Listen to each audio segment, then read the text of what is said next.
Hey, tonight we're going to talk about the time when Rome and Greece collided, when the most powerful empire of the West met the oldest culture of the East. Spoiler, it wasn't great for everyone involved. If you're enjoying these bedtime stories about weird history, I'd really appreciate a like or subscribe. I'm curious where you're listening from. Drop a comment with your location and what time it is there. I know, you're trying to fall asleep and I'm about to tell you about wars and conquests, but trust me, it gets better. Now find a cozy spot, take a slow, deep breath and let your body sink into comfort as we journey back in time together. The year is 231 BC, and congratulations, you've just woken up in your small home in Athens, Greece. The good news, you're alive in one of the most cultured cities in the Mediterranean world. The bad news, your stomach is already cramping from hunger, and the thin wool blanket did little to keep you warm during the night. You push yourself up from your sleeping mat, your back aching from another night on the hard surface. Small bits of straw stick to your hair and clothing. The morning air is cool against your skin, and you can see your breath forming small clouds in the dim light filtering through the single window of your modest home. As you step outside, the familiar sounds and smells of Athens greet you. The scent of baking bread mingles with the less pleasant odours of a city without proper sewage. Your sandals slap against the stone streets as you make your way toward the Agora, the centre of Athenian life. You need to buy food, but more importantly, you need information. Athens isn't what it used to be. You've heard the elders tell stories of its golden age, when philosophers like Socrates, Plato and Aristotle walked these same streets, when the Parthenon was newly built and gleaming white instead of weathered, when Athens ruled the seas with its powerful navy. Those days are long gone. Now your city is just one of many Greek city-states caught in the endless political games between the larger Hellenistic kingdoms that emerged after Alexander the Great's death. To the north, Macedon under King Antigonus Doson is asserting its control. To the east, the Seleucid Empire stretches deep into Asia. To the south, Ptolemaic Egypt controls many islands and coastal territories. And far to the west, across the Adriatic Sea, a new power is rising, Rome. You've heard stories about these Romans. They're said to be a practical people, skilled in warfare and engineering, but lacking the sophisticated culture of Greeks. Most Athenians don't pay much attention to Rome. After all, what could these Western barbarians possibly want with Greece? Little do you know that events are already in motion that will bring these two worlds crashing together. As you enter the Agora, the central marketplace is already bustling with activity. Merchants shout about their wares, citizens argue politics, and slaves carry goods for their masters. You approach a fruit seller, exchanging a few coins for some figs and olives. Your stomach grumbles appreciatively as you pop an olive into your mouth, the rich, salty flavour momentarily distracting you from your worries. Any news from the north? You ask the merchant, who always seems to know the latest gossip. The man leans forward, his breath heavy with garlic from his morning meal. They say the Illyrians are causing trouble again, raids on Greek merchant ships, bad for business. You nod thoughtfully. Illyria, the region across the Adriatic Sea from Italy, has long been a source of pirates and raiders, but this seems like a distant problem, nothing that would affect your daily life in Athens. If only you knew how wrong you were. The Illyrians, under their ambitious Queen Tutor, have indeed been raiding ships with increasing boldness. Among those ships are vessels belonging to Italian merchants from Rome, and Rome, unlike the fractious Greek cities, doesn't take kindly to threats against its commercial interests. In the Roman Senate, heated debates are taking place. The Republic is still recovering from its exhausting but victorious First Punic War against Carthage, but many senators are pushing for action against these Illyrian pirates. But you know nothing of this as you finish your simple breakfast and head toward the workshop where you labour as a craftsman. Your hands are calloused from years of working with tools, shaping metal into useful objects. Today you're working on a bronze lamp for a wealthy client, carefully hammering the soft metal into an elegant shape. Your workshop is small but well lit by the Mediterranean sun, streaming through the open doorway. The rhythmic sound of your hammer striking metal fills the space, occasionally interrupted by the sizzle of hot metal being quenched in water. Your muscles warm with the effort and you fall into the familiar pattern of work that has defined your life. As the day progresses, you hear raised voices outside. Stepping into the street, you see a crowd gathering around a man who appears to be a merchant. His clothes are travel-worn and his face is red with anger or excitement. The Romans have sent an embassy to Queen Tutor, he announces to the growing crowd. They demand she stop the piracy or face consequences. Someone in the crowd laughs. What consequences? What can Rome do across the sea? The merchant shakes his head. Don't underestimate them. I've been to Italy. The Romans are not like us. They're organised, disciplined, and they hold grudges. You listen with mild interest, but the affairs of distant kingdoms and republics seem far removed from your daily struggle to earn enough drachmas to feed yourself. With a shrug, you return to your work, the future of the Mediterranean world temporarily forgotten amid the immediate concerns of completing your commission. Months pass, and the seasons change. The hot, dry summer gives way to the milder days of autumn. You continue your routine of work, occasional visits to the public baths, and evenings spent in conversation with friends at a local tavern. Life goes on as it always has. Then one day, startling news reaches Athens. One of the Roman envoys to Illyria has been killed, possibly on the orders of Queen Tutor herself. Even more shocking is what follows. Rome has declared war on Illyria and sent a massive force of 22,000 men and 200 ships across the Adriatic. This news causes a stir even in Athens. Such a force is impressive, and its deployment so far from Roman territory is unprecedented. You discuss it with your friends that evening over watered wine. "The Romans are fools," says one of your companions, a merchant who trades in olive oil. "They know nothing of the eastern seas. The Illyrians will make short work of them." "I'm not so sure," counters another, older man who once served as a soldier. "I've heard the Roman legions are formidable. They defeated Carthage after all." "But that was different," argues the first man. "This is not their territory. They don't understand our part of the world."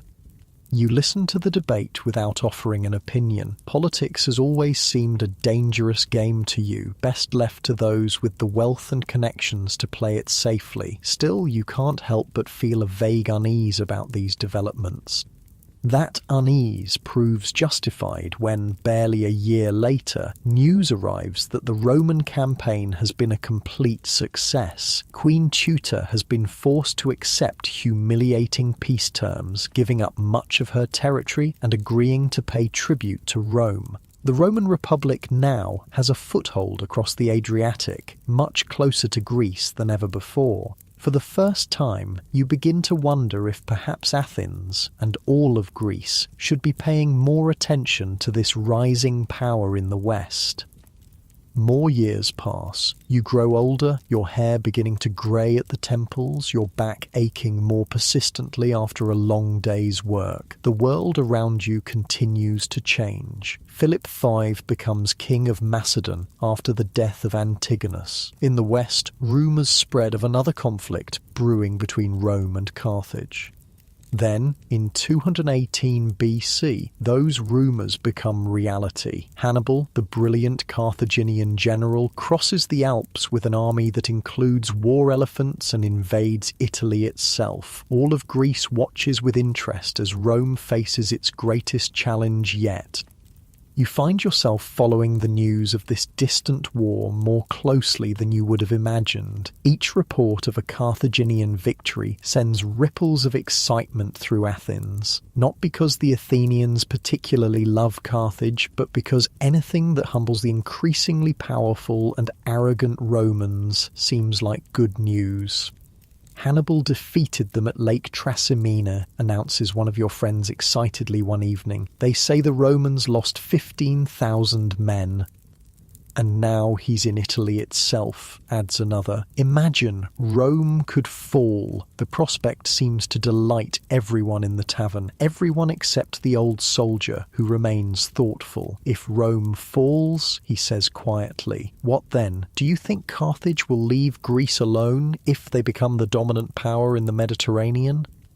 His words cast a momentary pall over the celebration, but it's quickly forgotten as more wine is poured. Yet you find yourself pondering his question later that night as you lie on your sleeping mat, staring at the ceiling beams of your modest home. What you don't know, what no one in Athens yet knows, is that King Philip Theof of Macedon is asking himself the same question, but he's reaching a very different conclusion. Seeing Rome vulnerable, Philip decides to ally himself with Hannibal, hoping to expand Macedonian power while Rome is distracted. It's a fateful decision that will eventually bring Roman legions to Greek soil. The seasons turn into years. Reports from the west are confused and contradictory. Hannibal remains undefeated in the field, yet Rome somehow endures. The war drags on, and gradually attention in Athens turns to more immediate concerns. For you, those concerns include the increasing pain in your joints that makes your work more difficult each year and the rising cost of food in the market. You're getting by, but barely. You've never married, you couldn't afford to support a family on your meagre earnings, and sometimes the loneliness weighs on you as heavily as your physical discomforts. Then one morning, as you're selecting vegetables at a market stall, a commotion erupts at the edge of the agora. A messenger has arrived, clearly having ridden hard to bring news. A crowd quickly gathers around him. You move closer, curious despite yourself. The messenger's voice carries across the market. Rome has defeated Carthage. Hannibal has been recalled to defend his homeland. The Roman general Scipio has invaded Africa itself.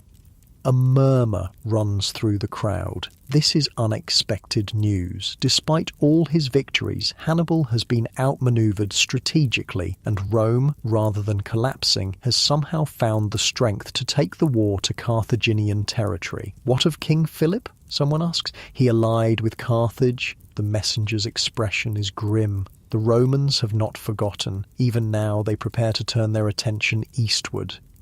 A chill runs down your spine despite the warm spring air. Suddenly, Rome doesn't seem so distant anymore. The First Macedonian War, as it will later be called, ends without much direct conflict between Roman and Macedonian forces. Rome, still focused on defeating Carthage, is content with a peace treaty that essentially maintains the status quo. But you and every other Greek with any political awareness knows it's only a temporary reprieve. And indeed, just 3 years after finally defeating Carthage at the Battle of Zama in 202 BC, Rome turns its full attention to the east. Complaints from Rhodes and Pergamon about Macedonian aggression give the Romans the pretext they need to declare war on Philip V. This time, there will be no half measures. The Second Macedonian War has begun.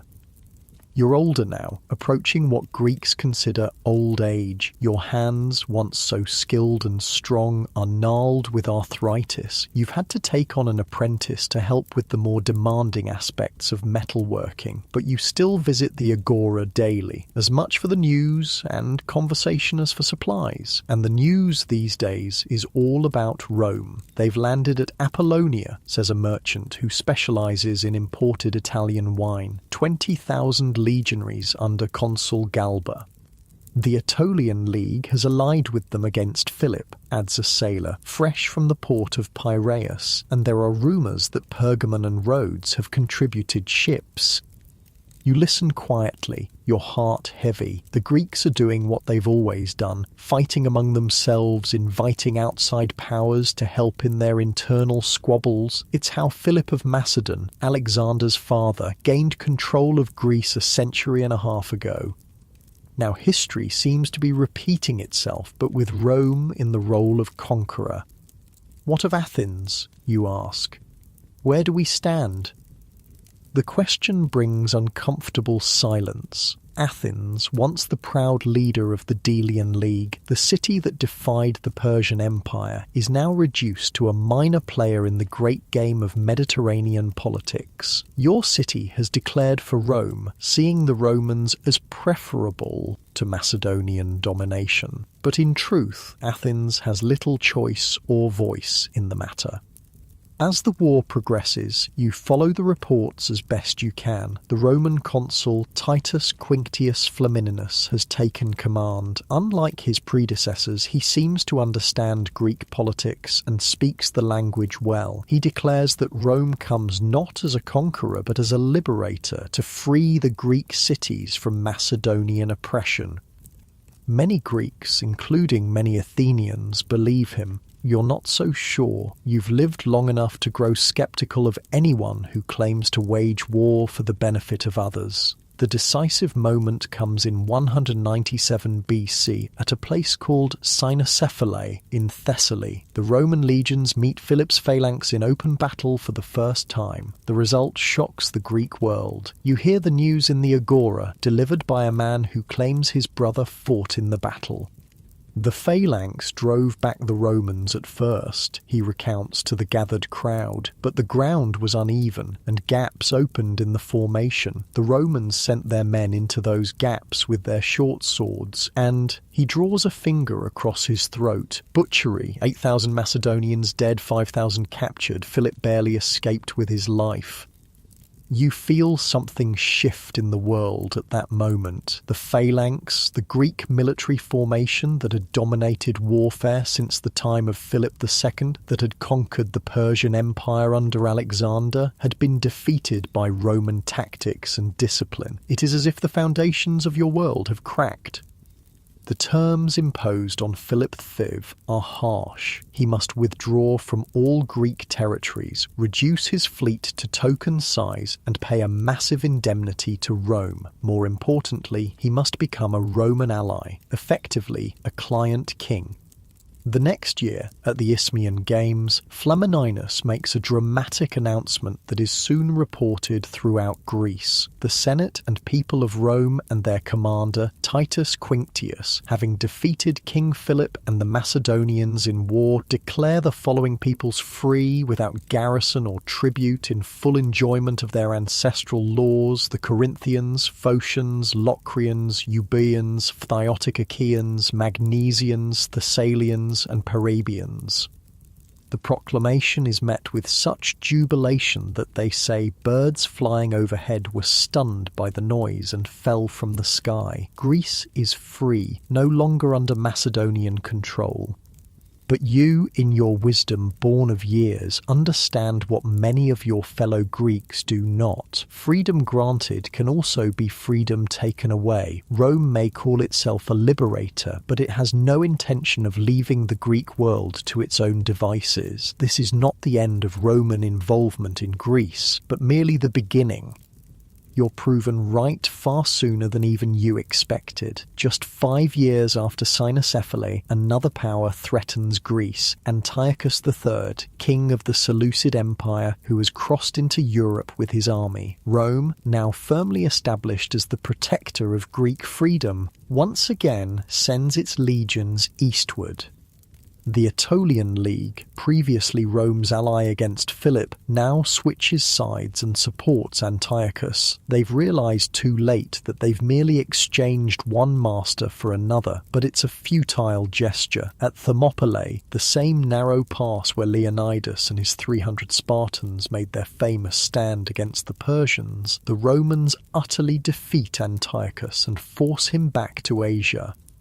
The Romans follow, crossing into Asia Minor and defeating Antiochus again at Magnesia in 190 BC. The Seleucid king is forced to abandon all his territories in Asia Minor and pay an even larger indemnity than was imposed on Philip. And the Aetolians, Rome makes an example of them. Their league is stripped of much of its territory and independence, reduced to a Roman client state. The message to the rest of Greece is clear. Opposition to Rome will not be tolerated. You watch all this unfold from Athens, your body growing frailer as the years pass. You rely more and more on your apprentice, who now does most of the actual metalworking while you supervise and teach. Your world has contracted to your workshop, your modest home, and the short walks between them. But your mind remains sharp, and you continue to follow the shifting politics of Greece and Rome. You see how Rome, having declared the Greeks free, nevertheless keeps its legions in strategic locations, how Roman advisors influence the policies of supposedly independent Greek cities. How Roman merchants and businessmen gradually gain control of more and more of the Greek economy. It is conquest by another name, slower but perhaps more thorough than outright military occupation. Then in 179 BC, Philip V of Macedon dies and is succeeded by his son Perseus. The new king chafes under the restrictions imposed by Rome and begins to rebuild Macedonian strength. He forms alliances with other Greek states and even with tribes to the north in Thrace. Rome watches these developments with growing alarm. The memory of Hannibal's invasion is still fresh, and the Senate has no intention of allowing another potential enemy to gain strength. Accusations and counter-accusations fly between Rome and Macedon. Diplomatic missions come and go. Tensions escalate, and in 171 BC, Rome declares war on Perseus. The Third Macedonian War has begun.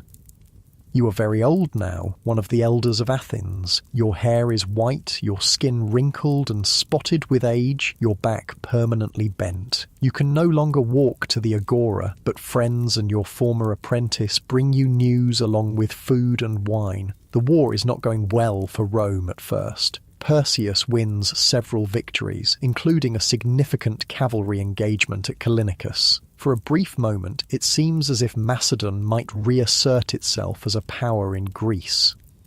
But Rome is relentless. A new consul, Lucius Aemilius Paulus, takes command of the Roman forces in Greece, and in 168 BC at Pydna, the Roman legions and the Macedonian phalanx meet in battle once more. The result is even more decisive than Cynocephaly. The Macedonian army is virtually annihilated. Perseus flees, only to be captured soon after. He will end his days as a prisoner in Italy. The consequences for Macedon are devastating. The kingdom that had dominated northern Greece since the time of Philip II, that had produced Alexander the Great and conquered half the known world, ceases to exist as a unified state. The Romans divide it into 4 separate republics, each forbidden to have relations with the others. A heavy tribute is imposed, and all the royal mines are closed, destroying the Macedonian economy. As for the rest of Greece, any city or league suspected of having sympathised with Perseus faces Roman retribution. 70 towns in Epirus are destroyed, and 150,000 people are enslaved. The message is brutally clear. Resistance is futile. You receive this news in your bed where you now spend most of your days. Your former apprentice, now a master craftsman in his own right, sits beside you and holds your frail hand as he tells you what has happened. What will become of Athens, you ask, your voice barely above a whisper. Of Greece? He squeezes your hand gently. We will endure, as we always have. The Romans may control our bodies, but they cannot take our minds, our culture. Already they send their sons to study with our philosophers. They copy our art, our architecture. In time, perhaps we will conquer them in our own way.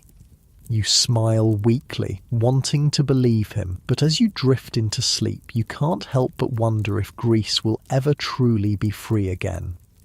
What you cannot know, as your eyes close and your breathing slows, is that the final act of the Roman conquest of Greece is yet to come, that the Achaean League will make one last desperate bid for independence, that in 146 BC, the same year that Rome finally destroys Carthage, the consul Lucius Mummius will defeat the Achaean army at Corinth and raze that beautiful city to the ground, selling its population into slavery. With that act, all pretense of Greek freedom will end. Greece will formally become the Roman province of Achaea, directly governed by a Roman proconsul, but perhaps it's better that you don't live to see it. Better to die with at least the illusion that something of the old Greece, the Greece of Pericles and Socrates, of democracy and philosophy, might survive under Roman rule. As sleep overtakes you, your muscles relax and your breath slows. The weight of age lifts from your tired bones. For the first time in years, you feel no pain, no stiffness. Your breathing gets deeper, more rhythmic, matching the gentle cadence of waves lapping against the shore of the Aegean. The light fades and you drift away, leaving behind a world in transition, a world where Greece's golden age is ending and Rome's is just beginning, a world where two great civilizations have collided and nothing will ever be the same. Your eyes open to the warm glow of morning light filtering through a small window. You're in a modest but comfortable home in Corinth, once one of the greatest trading cities of Greece. The year is 44 BC, exactly 100 years after Rome's final conquest of Greece. And your life straddles two worlds. The ancient Greek heritage of your ancestors and the Roman present that governs every aspect of your existence. The rough wool of your blanket scratches against your skin as you push yourself up from your sleeping pallet. Your bare feet touch the cool tiles of the floor, sending a slight shiver up your spine despite the warm air. Outside, you can already hear the city coming to life. The shouts of merchants, the rumble of cartwheels on stone streets, the distant sound of hammers from the shipyards. This Corinth is not the Corinth of old legends. That city was destroyed completely by the Roman consul Lucius Mummius in 146 BC, its buildings razed, its treasures carried off to Rome, its people sold into slavery. For nearly a century, the site lay abandoned, an empty warning of what happened to those who defied Rome's will. But you were born in the New Corinth, the Roman colony founded by Julius Caesar himself just 2 years before your birth. Your father, a Greek from Athens, came here seeking opportunity in the reborn city. Your mother was the daughter of an Italian merchant who settled here among the first colonists. You are, in your very blood, the merging of Greece and Rome that defines the world you live in. As you splash water from a clay basin onto your face, the coolness banishing the last vestiges of sleep, you contemplate the day ahead. You work as a scribe and translator in the office of a Roman official, using your fluency in both Greek and Latin to bridge the gap between the Roman administrators and the local Greek population. It's a respectable position that places you in the middle class of colonial society, neither rich nor poor, neither fully Roman nor entirely Greek.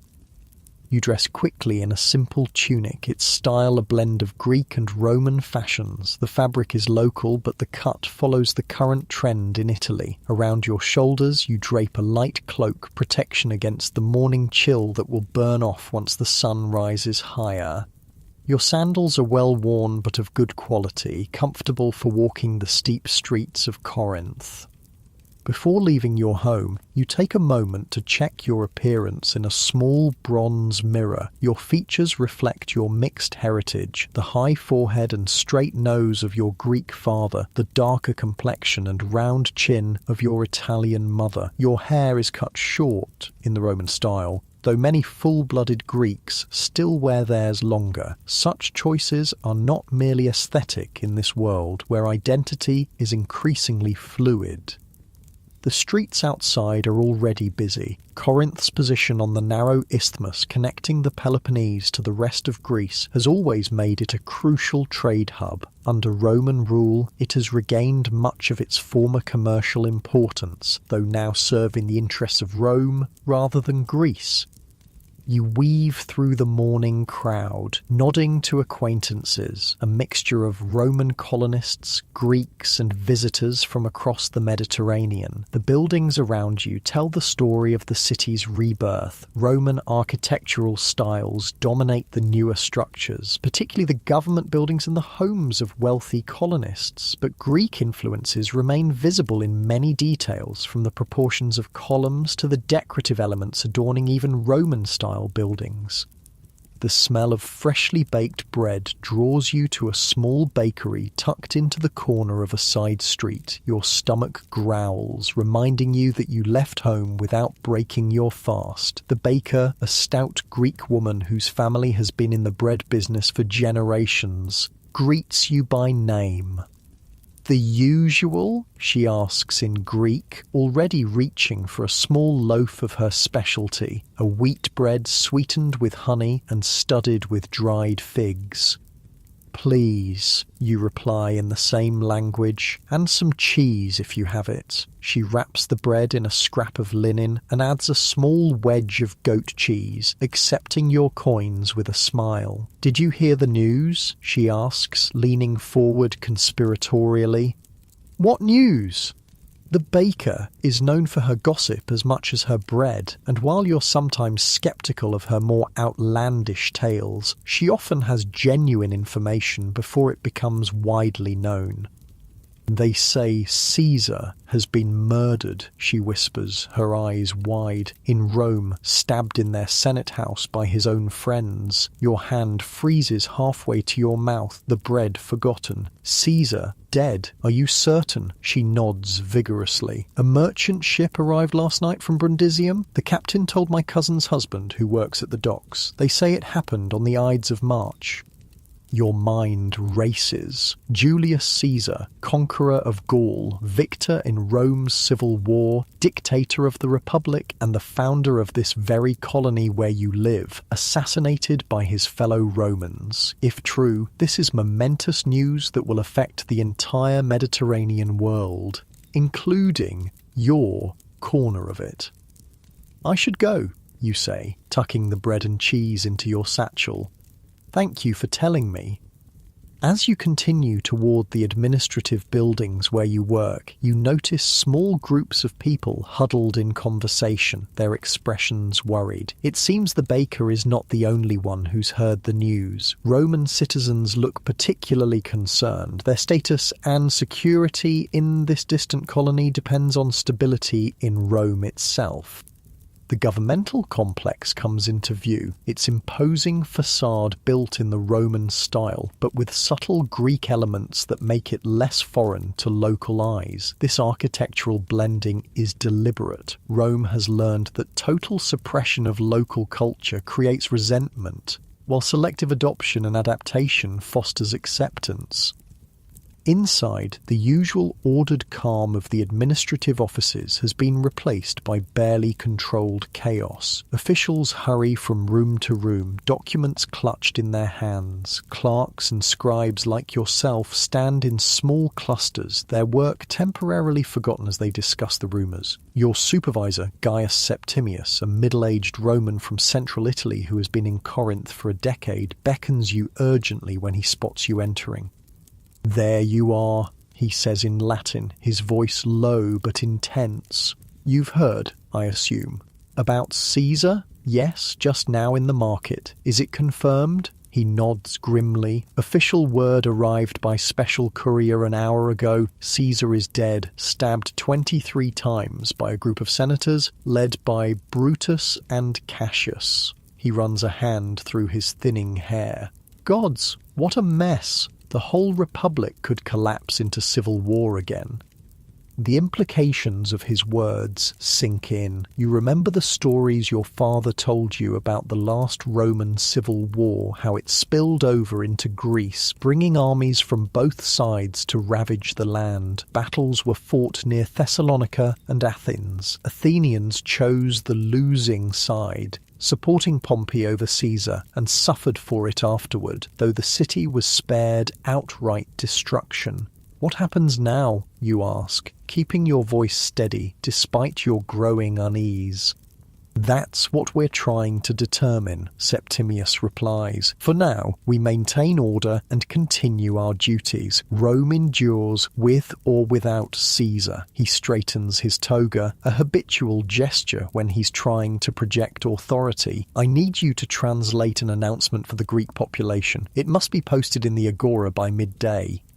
You nod, accepting the tablet he hands you. The Latin text is brief but carefully worded, acknowledging Caesar's death while emphasizing that Roman authority in the province remains unchanged. There is no mention of who might succeed the dictator or what political changes might follow in Rome.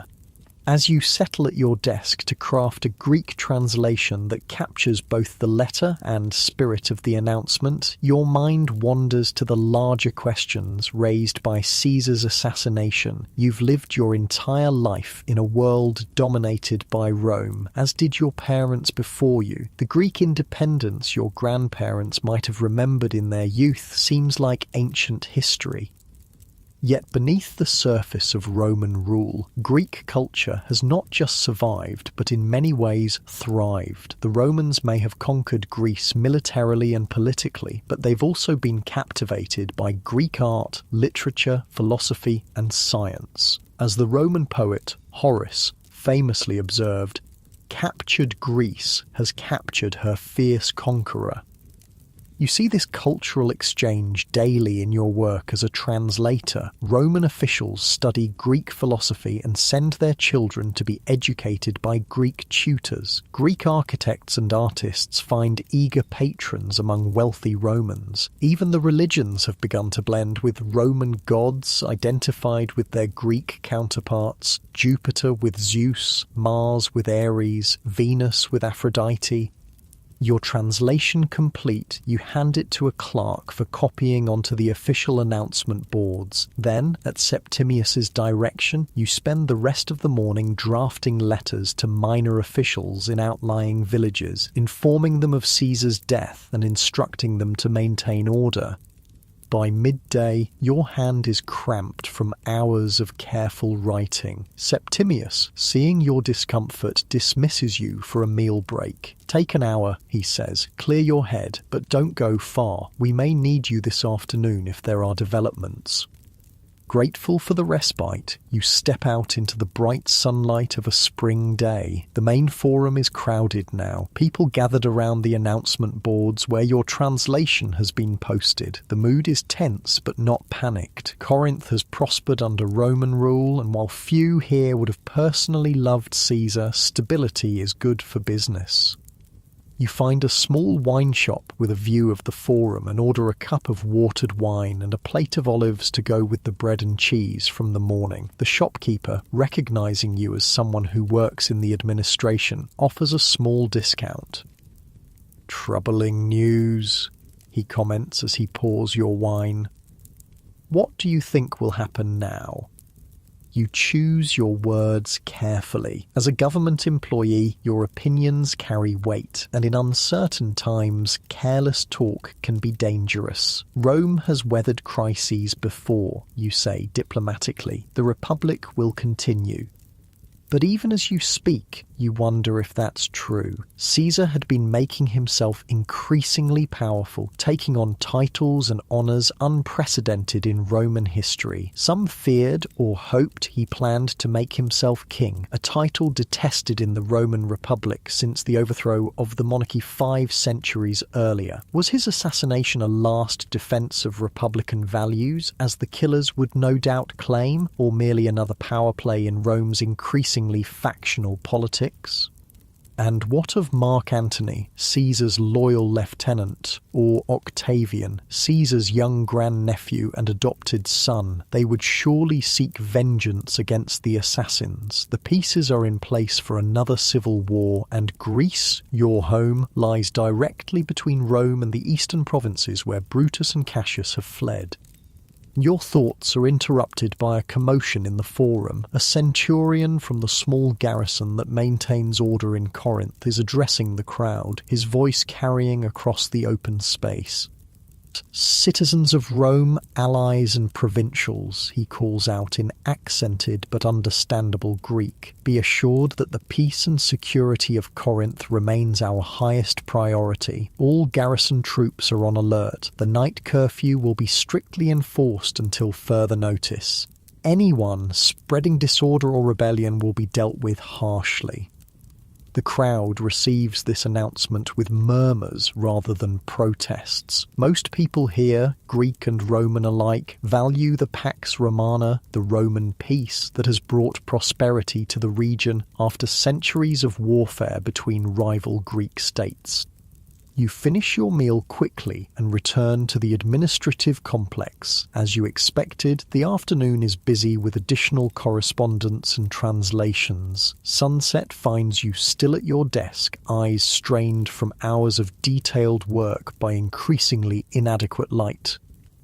"Enough," Septimius says finally, noticing your fatigue. "Go home, rest. Tomorrow will be another long day." The streets are quieter than usual as you make your way home, the normal evening bustle subdued by uncertainty and the enhanced military presence. Torches at major intersections cast flickering light and long shadows. Roman soldiers patrol in pairs, their armour glinting in the torchlight, hands resting on the hilts of their swords. You reach your home without incident and light an oil lamp, its gentle glow filling the single room with warm light and the faint scent of olive oil. The day's events have left you mentally exhausted, yet your mind continues to churn with questions about what might lie ahead. A rap at your door startles you from your thoughts. Cautiously, you open it to find Timaeus, a childhood friend who now works as a merchant's assistant specializing in the wine trade between Greece and Italy. "May I come in?" he asks, glancing over his shoulder at the empty street. You step aside to admit him, curious about this unexpected visit. Timaeus is normally cheerful and open, but tonight his expression is serious, his movements tense. "Have you heard anything more?" he asks without preamble. "About what's happening in Rome?"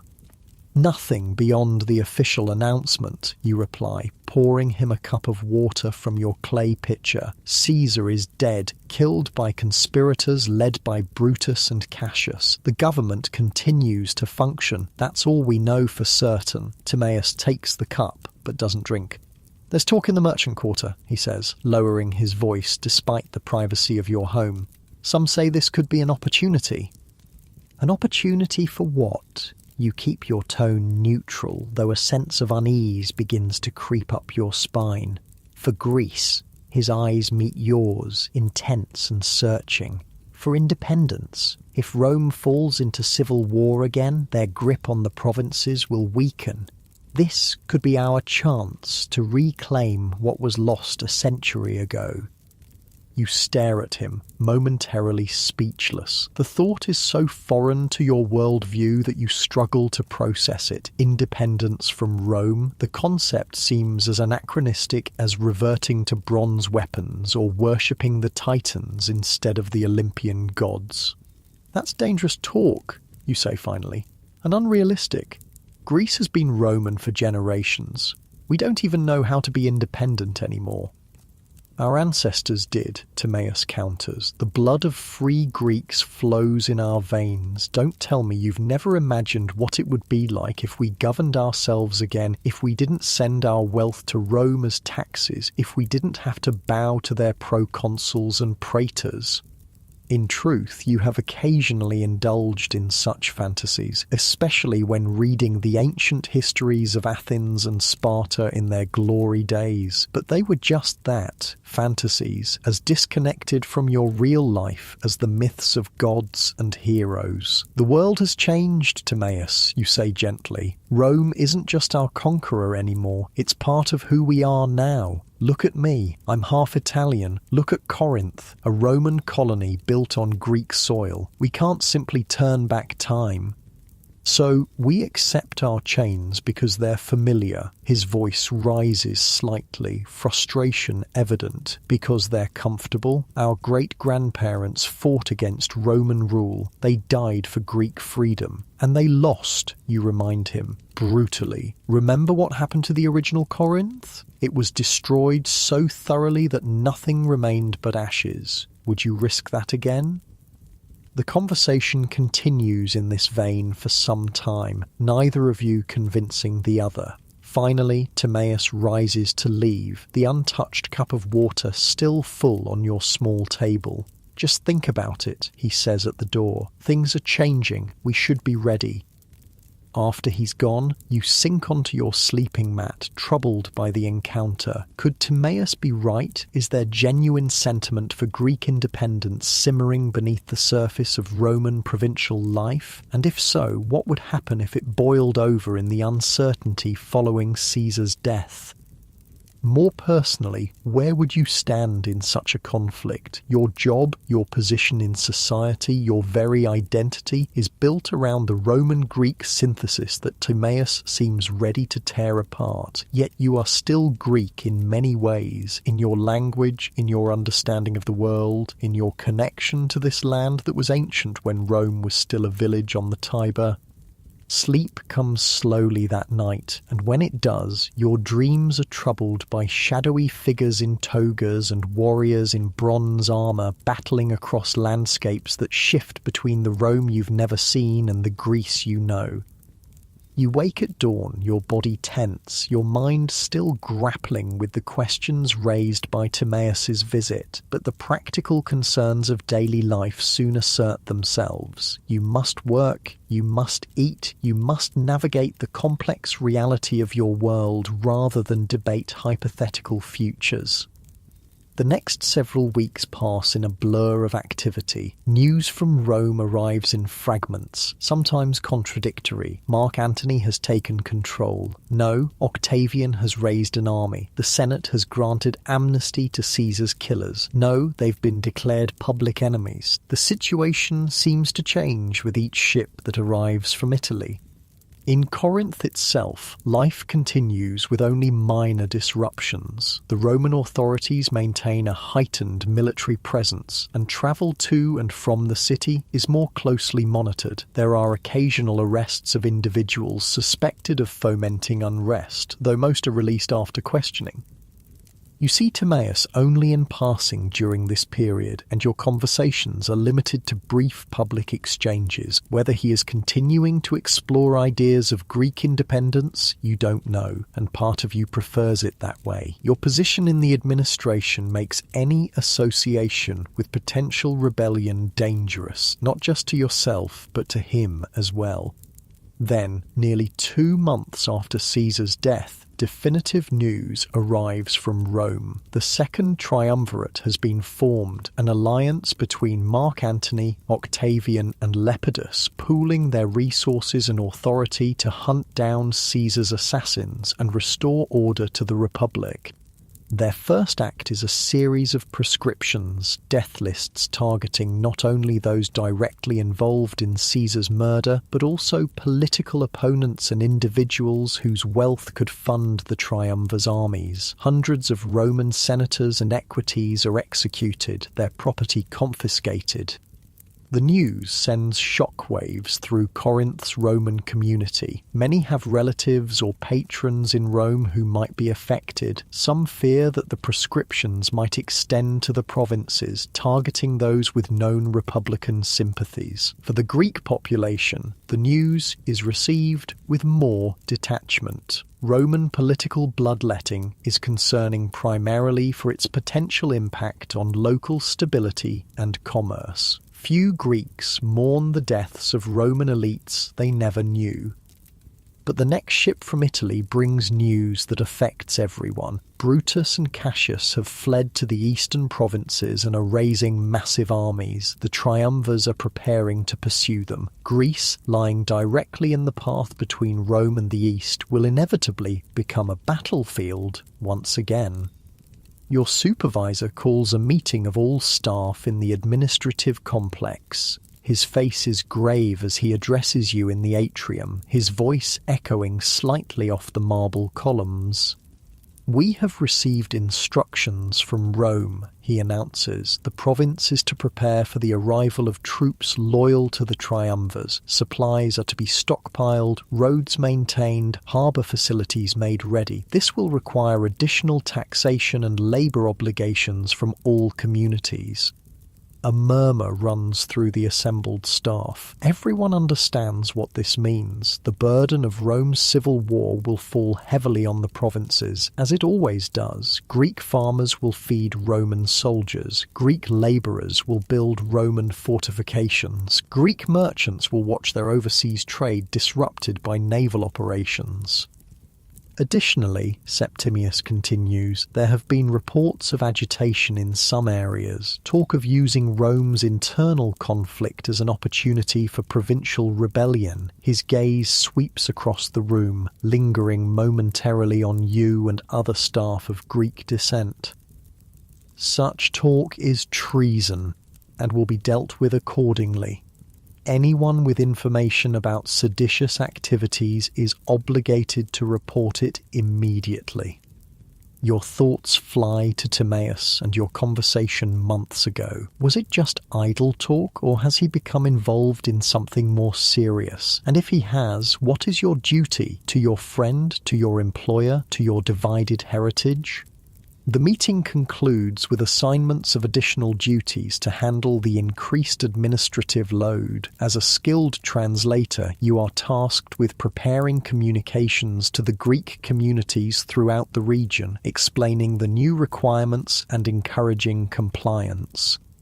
The work is grueling and thankless. Each night you return home exhausted, your writing hand cramped, your mind numbed by hours of crafting language that softens harsh demands without diluting their essential message. Pay these taxes, provide these supplies, offer your sons as auxiliary troops, all for a war between Romans that will determine which Roman masters rule over you.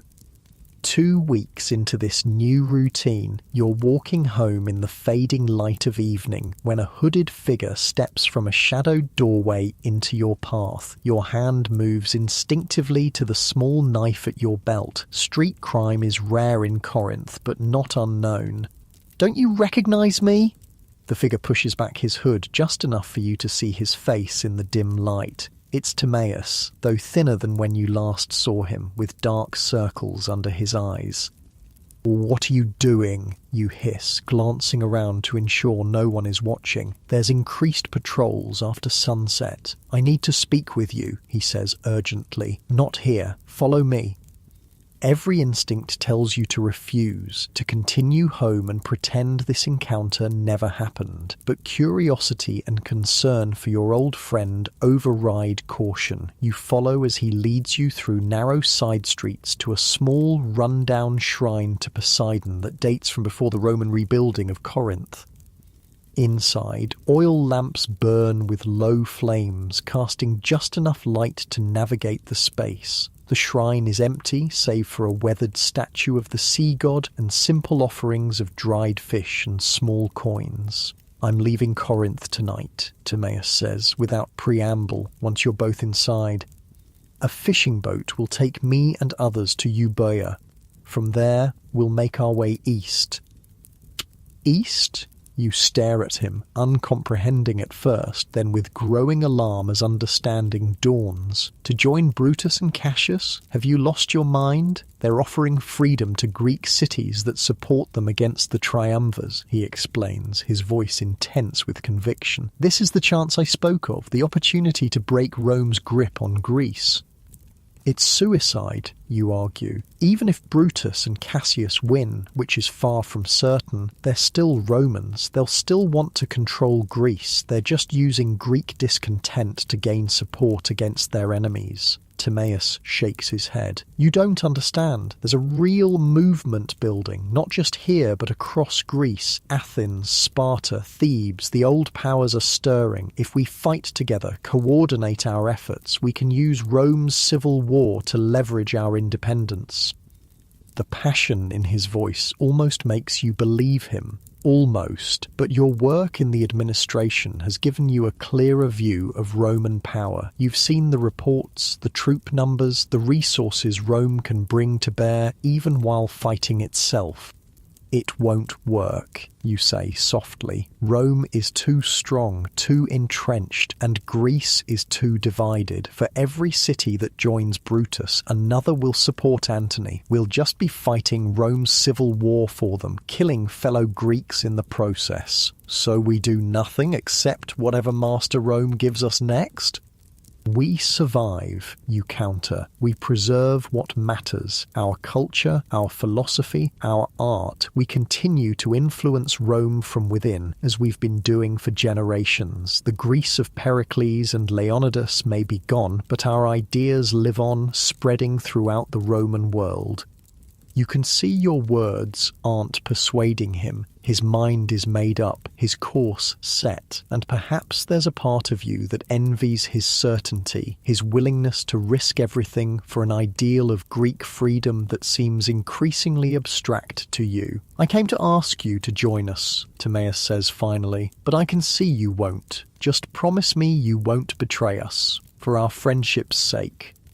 The request strikes at the heart of your conflicted identity. Your job, your oath to the Roman administration, demands that you report this conspiracy immediately. Yet your Greek heritage, your personal connection to Timaeus, pulls you in the opposite direction. In the flickering lamplight of the ancient shrine, standing before the weather-worn face of Poseidon, you make your choice. A choice that will define not just your own future, but your understanding of what it means to be Greek in a Roman world. Your muscles relax as the tension drains from your body. Your breathing slows, matching the gentle rhythm of waves against the shores of the isthmus where Corinth stands between two seas. The weight of divided loyalties temporarily lifts from your shoulders as you drift towards sleep. What choice did you make in that shrine? What became of Timaeus and his conspiracy? How did the clash between Brutus and the triumvirs affect Greece? Those are stories for another night, other dreams, as you float now in the peaceful darkness, balanced between the Greece of your ancestors and the Rome of your present, between memory and hope, between waking and sleep. The summer sun beats down on your bare shoulders as you stand back to assess your work. Sweat trickles down your temple, and you wipe it away with the back of your hand, careful not to smudge the fine marble dust coating your fingers. The statue before you is nearly complete, a figure of Apollo that perfectly blends classical Greek proportions with the more naturalistic style now favoured by your Roman patrons. The year is 66 AD, and you are a sculptor living in Athens. The city of your birth is no longer the independent power it once was. It has been under Roman rule for over 2 centuries, but it remains a cultural centre, revered throughout the empire for its philosophical schools, artistic traditions, and ancient heritage. You've made a good living from this reverence. Wealthy Romans pay handsomely for Greek art, especially pieces that capture what they imagine to be the perfect classical style. Some commission original works, while others are content with skilled copies of famous sculptures from Athens' golden age. The statue before you falls somewhere in between, inspired by classical models but with subtle contemporary touches that make it uniquely yours.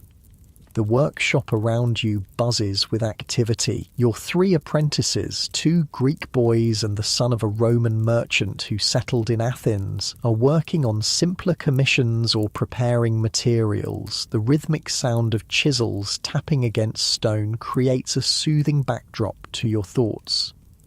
The familiar smell of stone dust fills your nostrils, mingling with the scent of olive oil used to polish finished works. Your current project is more significant than most. The Apollo is commissioned for the villa of a Roman official who serves in the imperial household. It must be perfect not just for your reputation, but because all of Athens is eager to impress right now. Emperor Nero himself is coming to Greece.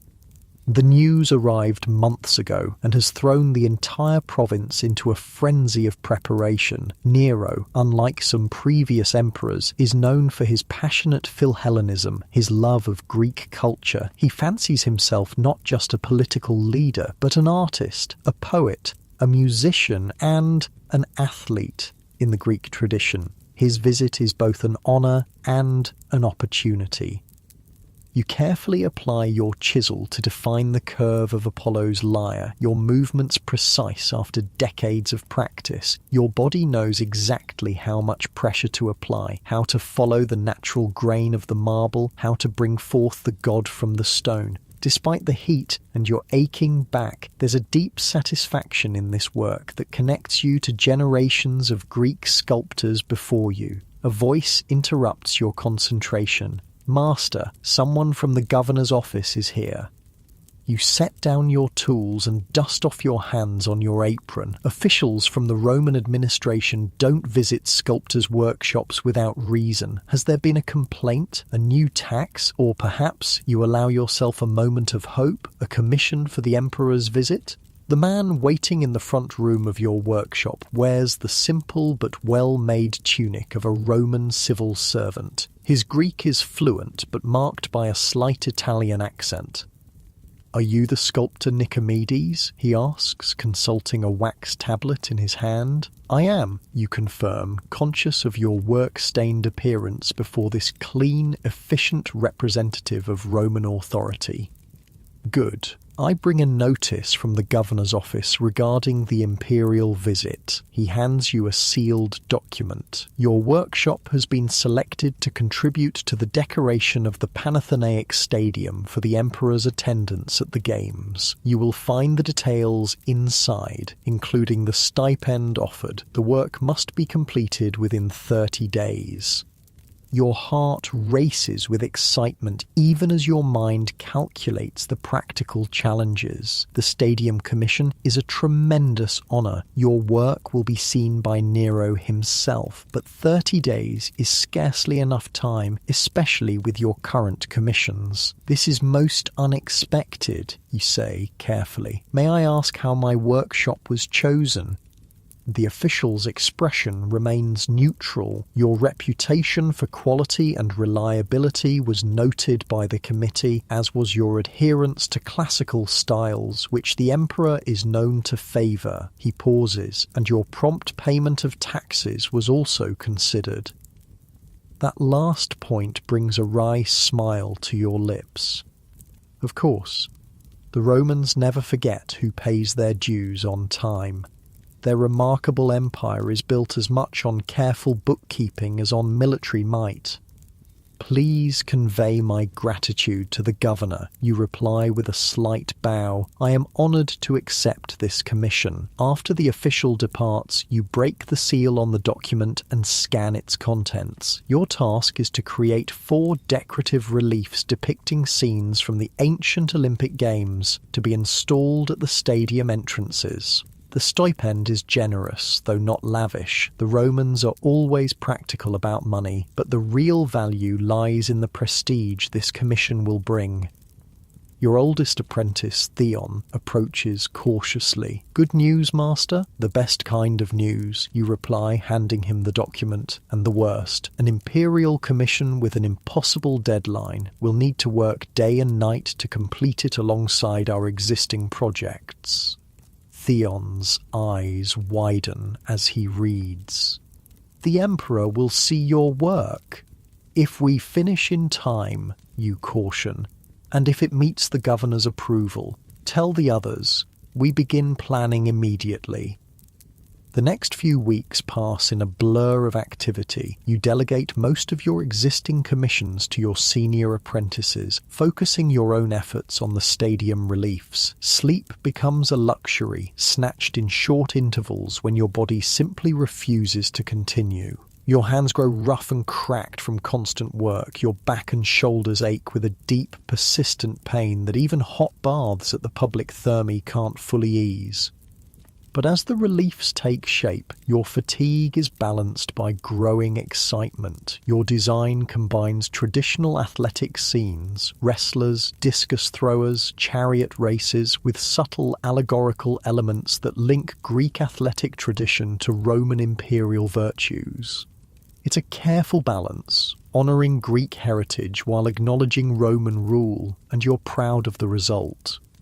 Athens itself is transformed as Nero's arrival approaches. Buildings are repaired and freshly painted, streets cleared of debris, new decorations erected throughout the city. The cost is enormous, straining the resources of the municipal government and individual citizens alike. But no one complains openly. The emperor's favour could mean new privileges, reduced taxes, or imperial funding for public works. Finally, the day arrives. Your reliefs, completed just 2 days before the deadline, are installed at the stadium entrances under the watchful eye of Roman officials. You're permitted to attend their installation, directing the placement of each panel to ensure they catch the light perfectly. The stadium itself has been lavishly decorated, with flowers, coloured streamers and imperial insignia supplementing its classical Greek architecture. You return home exhausted but satisfied, collapsing onto your sleeping couch without even removing your dusty work clothes. Tomorrow, Nero enters Athens, and the entire city will turn out to welcome him. You've done your part, creating work that honours both your Greek heritage and your Roman present. Now you can only hope the emperor approves. The sound of trumpets wakes you at dawn. For a moment, you're disoriented. Usually, it's the crowing of neighbourhood roosters that marks the day's beginning. Then you remember the imperial procession. Nero is entering Athens today. You dress hurriedly in your finest chiton, a garment reserved for festivals and important social occasions. It's been months since you've worn anything but work clothes, and the clean, lightweight fabric feels strange against your skin. Your wife, Theodora, helps fasten your best cloak, the one with the subtle embroidery around the edge that marks you as a citizen of some standing. "You look distinguished," she says, smoothing the fabric across your shoulders. "Like a proper Athenian gentleman, not a dusty stone carver." You smile at her teasing. Theodora comes from a family of modest merchants and has always balanced respect for your artistic skill with gentle mockery of artistic pretensions. 20 years of marriage have only sharpened her wit. "Distinguished enough to catch the emperor's eye?" you ask, only half joking. She adjusts your cloak one final time. Let's hope he's too busy looking at your reliefs to notice the sculptor. Imperial attention isn't always a blessing. Her caution is well-founded. Though Nero is known for his Philhellenism, he's also known for his unpredictability and occasional cruelty. Still, the potential benefits of imperial favour outweigh the risks, at least in your mind. The streets are already crowded as you make your way toward the city's main gate where the emperor will enter. People from all walks of life, citizens and non-citizens, Greeks and foreigners, freed people and slaves permitted by their masters to attend, press together in excited anticipation. The air buzzes with conversation in multiple languages, though Greek predominates here in Athens, even after centuries of Roman rule. You find a spot with a decent view, standing beside a spice merchant you know from the Agora and his family. The sun climbs higher, beating down on the assembled crowd. People shift restlessly, children whine, vendors weave through the throng selling water and small snacks. The wait stretches from minutes to hours. Then, finally, a distant cheer announces the approach of the imperial procession. The crowd around you surges forward, and you brace yourself against the pressure. Trumpets sound again, much closer now, and the cheering grows louder as the procession comes into view. First come the standard bearers, carrying the eagle insignia of Rome and the emperor's personal standard. Behind them march a contingent of the Praetorian Guard, the elite soldiers who serve as the emperor's personal protectors. Their armour gleams in the sunlight. Their steps perfectly synchronized, their expressions impassive beneath their helmets. The display of Roman military discipline is impressive and intimidating, a reminder of the power that underlies all the cultural appreciation. Next come local officials, the Roman governor and his staff, followed by Athens' own archons and council members. They walk with careful dignity, aware of their position as intermediaries between imperial authority and local population. And then a ripple of excitement passes through the crowd as the emperor himself appears. Nero rides in an ornate chariot, wearing a purple-bordered toga and a crown of golden laurel leaves. At 30, he is in his physical prime, though perhaps a bit softer than the ideal athletic build so valued in Greek sculpture. His face is full, his expression one of practiced benevolence as he acknowledges the cheering crowd with raised hand. The emperor is followed by his enormous entourage, advisors, servants, entertainers, and more soldiers. The procession seems endless, a deliberate display of Roman wealth and power that contrasts with the more austere triumphs of classical Athens. As Nero passes your position, you join in the rhythmic chanting that has broken out around you. Hail Nero, friend of the Hellenes, hail Apollo incarnate. The titles are flattering exaggerations, of course, but they appeal to the emperor's well-known vanity and his fancy that he embodies the spirit of Apollo, god of music, poetry, and light. The procession continues through Athens' streets, eventually reaching the Acropolis, where religious ceremonies will welcome the emperor. You don't follow. The hilltop sanctuary will be restricted to officials and priests today. Instead, you return home to prepare for the public games scheduled to begin tomorrow at the Panathenaic Stadium, where your reliefs now stand. That evening, Athens buzzes with activity. The city is hosting not just the emperor, but also his entire court and the many visitors drawn by the imperial presence. Every inn is full, private homes have opened their doors to paying guests, and the streets remain crowded well into the night. From your courtyard you can hear snatches of music and laughter from nearby taverns where people celebrate the emperor's arrival. You should be resting. Tomorrow will be another long day, but excitement keeps you awake. You sit with Theodora in the courtyard, drinking watered wine and discussing the day's events. They say he plans to compete himself in the games, Theodora remarks, not just attend as a spectator. You raise your eyebrows in surprise. Compete? A Roman emperor participating in Greek games? That's unprecedented. Unprecedented and inappropriate, according to some, she replies. I overheard some elders at the market complaining. The games are meant for Greek citizens, not foreigners, even imperial ones. You consider this. The exclusive nature of many Greek competitions has indeed been a point of pride, a way of maintaining Hellenic identity under foreign rule. But pragmatism suggests a different view. If Nero wants to compete, who will stop him? Besides, he considers himself a true Hellene in spirit, and his participation would certainly make the games memorable. Theodora gives you a knowing look. You're hoping he'll see your reliefs and be so impressed he'll commission something for his palace in Rome. Is that so unreasonable? You ask with a smile. The greatest Greek artists have always sought the patronage of the powerful. Just be careful what you wish for, she cautions. Phidias created the Athena Parthenos and ended his life accused of impiety and theft. Her reference to Athens' most famous sculptor, who created magnificent works but died in disgrace, is a pointed reminder of the dangers that can accompany great commissions and powerful patrons. The next morning, you join the crowds heading to the Panathenaic Stadium. The U-shaped structure, nestled between two hills, has been renovated several times since its original construction, most recently with marble seating funded by a wealthy Roman donor eager to demonstrate his Philhellenism. Today, every seat is filled and the atmosphere crackles with anticipation. Your heart swells with pride as you pass beneath one of your relief panels at the entrance. Several people pause to admire the work, pointing out details to their companions. You resist the urge to identify yourself as the sculptor, maintaining the dignified anonymity expected of an Athenian citizen in public.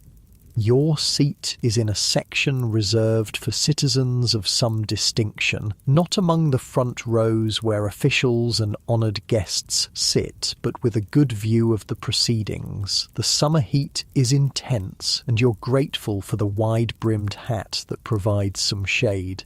Around you, spectators fan themselves and drink from water flasks brought from home.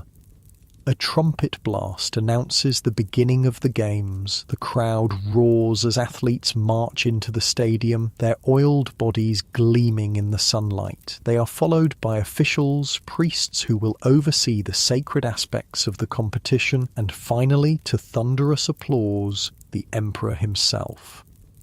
Nero has abandoned his Roman toga for a Greek-style garment that leaves his arms and legs bare, marking his intention to participate as a competitor rather than observe as emperor. The crowd's reaction is mixed. Cheers predominate, but you hear scattered murmurs of disapproval from traditional-minded Athenians nearby.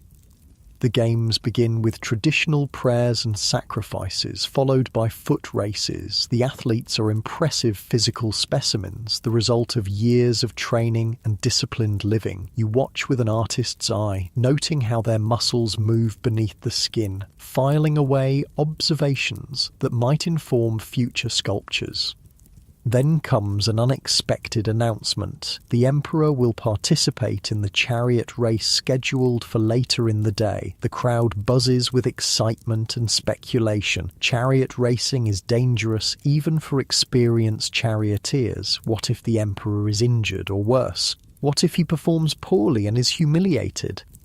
As the day progresses through wrestling matches and discus throwing, the anticipation builds. Finally, the chariots are brought into the stadium, magnificent vehicles drawn by teams of 4 horses. The charioteers take their positions, including Nero himself, who has been given a prominent starting position.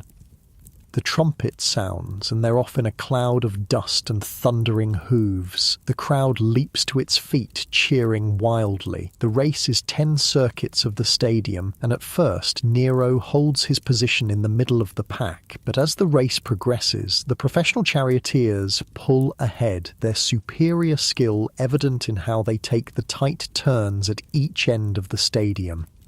By the 5th lap, Nero has fallen behind. On the 6th, disaster strikes. His chariot catches a wheel on the turning post and nearly overturns. The emperor manages to regain control, but he's now far behind the leaders. A strange thing happens then. The professional charioteers begin to slow down. It's subtle at first, but soon unmistakable. By the final lap, Nero has somehow moved up to second place, and as they approach the finish line, the leading charioteer pulls his horses slightly, allowing the emperor to pass and claim victory. The crowd's reaction is complex. There are cheers, but also knowing looks exchanged between spectators. Everyone understands what has happened, but no one will say it aloud. The emperor has won, as emperors always do, whether in battle, politics, or sport. The victory ceremony proceeds with all the traditional honours. Nero receives the olive wreath crown with apparent humility that doesn't quite mask his evident pleasure. In his victory speech, delivered in Greek with only a slight accent, he praises Athens as the mother of games and arts, the fountainhead of civilization that Rome has had the wisdom to embrace rather than merely conquer. It's a skillful speech that acknowledges Greek cultural pride while reinforcing Roman political dominance. The crowd responds warmly, their earlier skepticism softened by the emperor's evident enthusiasm for their traditions, however imperfectly he might embody them. As the games conclude for the day and the crowd begins to disperse, an official approaches your section. He consults a tablet, then calls your name. Several people turn to look at you with curiosity. The governor requests your presence at the reception this evening, the official announces. Your work on the stadium reliefs has been noted favourably. Your heart races. This is the opportunity you've been hoping for, a chance to be seen by the imperial court, perhaps even by Nero himself. You accept the invitation with as much composure as you can muster, then hurry home to prepare.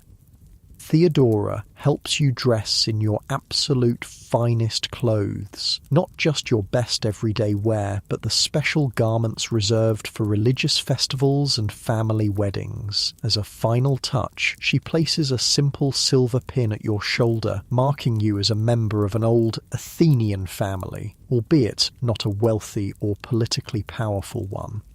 Remember who you are, she says as you prepare to leave. You're not just a sculptor seeking patronage. You're an Athenian citizen, an inheritor of Phidias and Praxiteles. Conduct yourself with dignity. The reception is held in the governor's residence, a palatial building that combines Greek architectural elements with Roman luxury. As you enter, you're announced by name and profession. Several heads turn, and you feel suddenly self-conscious, aware of your calloused hands and the slight stoop you've developed from years bent over marble. The room is filled with the elite of Roman Greece, provincial officials, wealthy merchants, landowners, and visiting dignitaries from other parts of the empire. The air is heavy with expensive perfumes, and servants circulate with trays of wine and elaborate delicacies. The conversations around you switch fluidly between Greek and Latin, sometimes in the same sentence. For the first hour, you circulate cautiously, accepting congratulations on your stadium reliefs from those who recognize your name. You're careful with the undiluted wine, knowing that a clear head is essential in such company. You observe the social dynamics with an artist's eye. The deference shown to Roman officials, the careful self-assurance of wealthy Greeks, the subtle competition for attention and favour. Then a stir at the entrance announces the arrival of Nero himself. The emperor has changed from his athletic garb into formal attire that artfully blends Roman and Greek elements. The room immediately reorganizes itself around him, like iron filings aligning with a magnet. The governor begins presenting selected guests to the emperor. To your surprise and nervousness, you hear your name called relatively early in the process. You step forward, head appropriately bowed but not servile, as Theodora would expect. "Ah, the sculptor," Nero says in Latin, then switches to Greek. "Your work at the stadium captured the true spirit of the games. You understand the body in motion as well as any of your classical predecessors."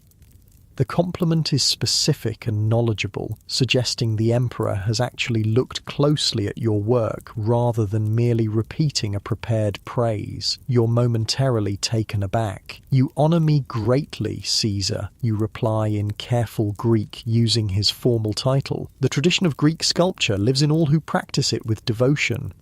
Nero nods approvingly at your response. "I have always believed that Greek art represents the pinnacle of human achievement. Rome provides the structure, law, order, roads, aqueducts, but Greece provides the soul, the beauty." He gestures expansively. "That's why I've decided to grant Greece a special status within the empire." A murmur runs through the assembled guests. This is new information, apparently being revealed for the first time. "Tomorrow," Nero continues, clearly enjoying the sensation he's created, "at the Isthmian Games in Corinth, I will officially proclaim the freedom of the Greeks, tax exemptions, local autonomy, the restoration of traditional rights, a recognition of Greece's unique place in our shared civilization." The room erupts in applause and exclamations of surprise. You join in, though your mind is racing. Freedom for Greece? What exactly does that mean after centuries of Roman rule? Is it a meaningful change in status, or merely a symbolic gesture from an emperor known for grand, but sometimes empty declarations? As the evening continues, these questions dominate the conversations around you. Roman officials appear slightly uncomfortable, perhaps hearing of this decision for the first time themselves. Greek attendees range from cautiously optimistic to openly celebratory, though the more politically astute express skepticism about how this freedom will work in practice.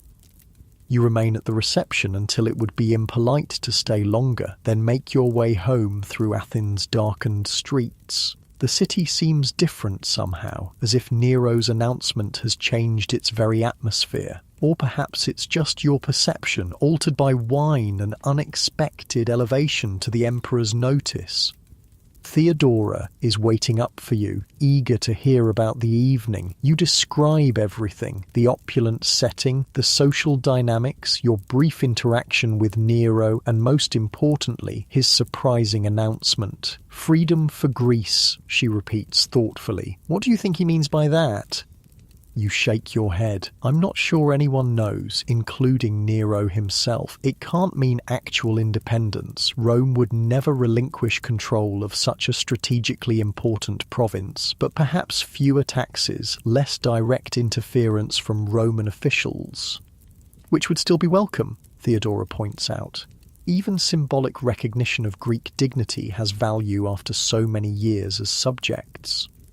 You nod in agreement, then describe the rest of the evening, including several potential commissions from wealthy Romans impressed by your stadium reliefs. Theodora listens attentively, offering practical observations about which opportunities seem most promising.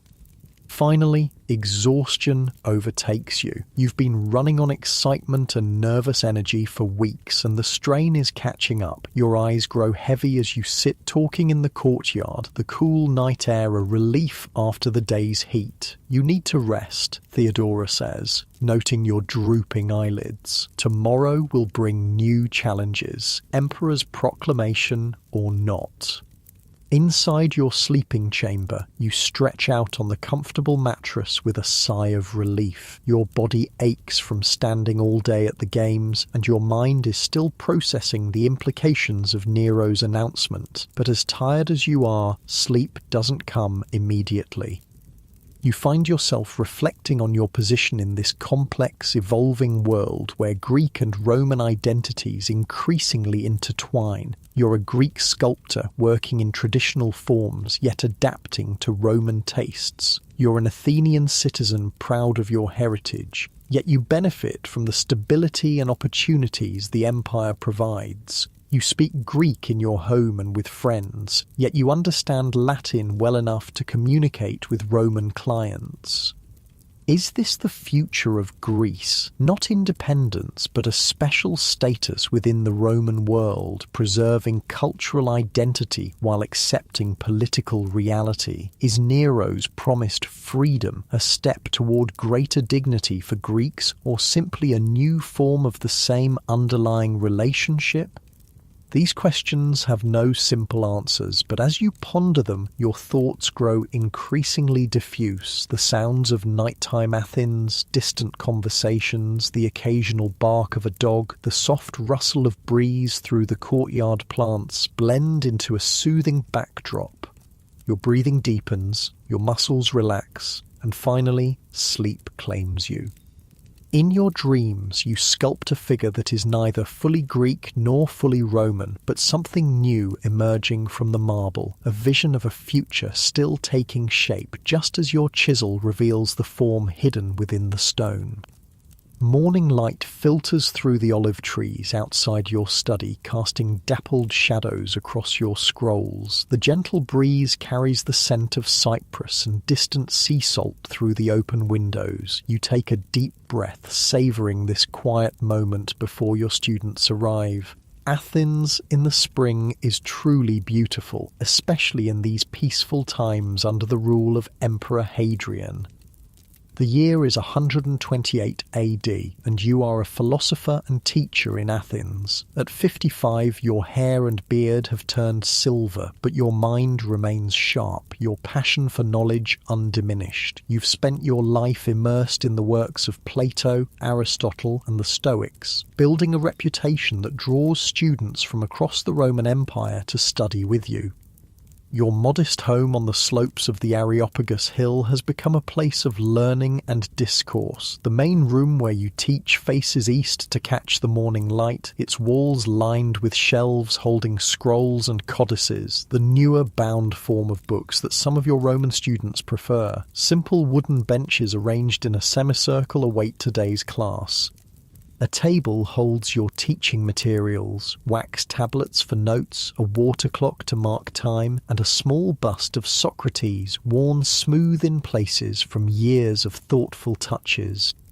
You arrange your chiton, the traditional Greek garment you prefer, over Roman dress, despite the fashion among some Athenians to adopt toga-inspired styles. After so many years, the soft draped fabric feels like a second skin. Around your shoulders you place a hymation of finer wool, dyed a deep blue that marks your status as an established teacher without appearing ostentatious. Your first student arrives precisely as the water clock marks the hour. Marcus Cornelius is the son of a wealthy Roman official posted to Athens. At 18, he shows genuine promise, combining Roman pragmatism with a growing appreciation for Greek philosophical inquiry. He greets you in fluent Greek, though his accent still reveals his Italian origins. "Good morning, teacher. I've completed the reading on Aristotle's Ethics you assigned."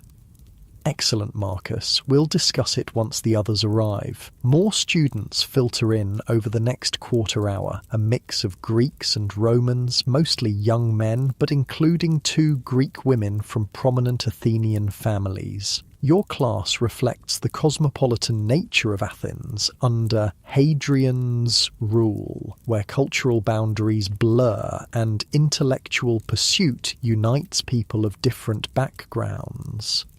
By the time you begin the day's lesson, 12 students sit before you, their expressions attentive and expectant. You start, as always, with a question rather than a lecture. Aristotle speaks of eudaimonia, often translated as happiness or well-being, as the highest good.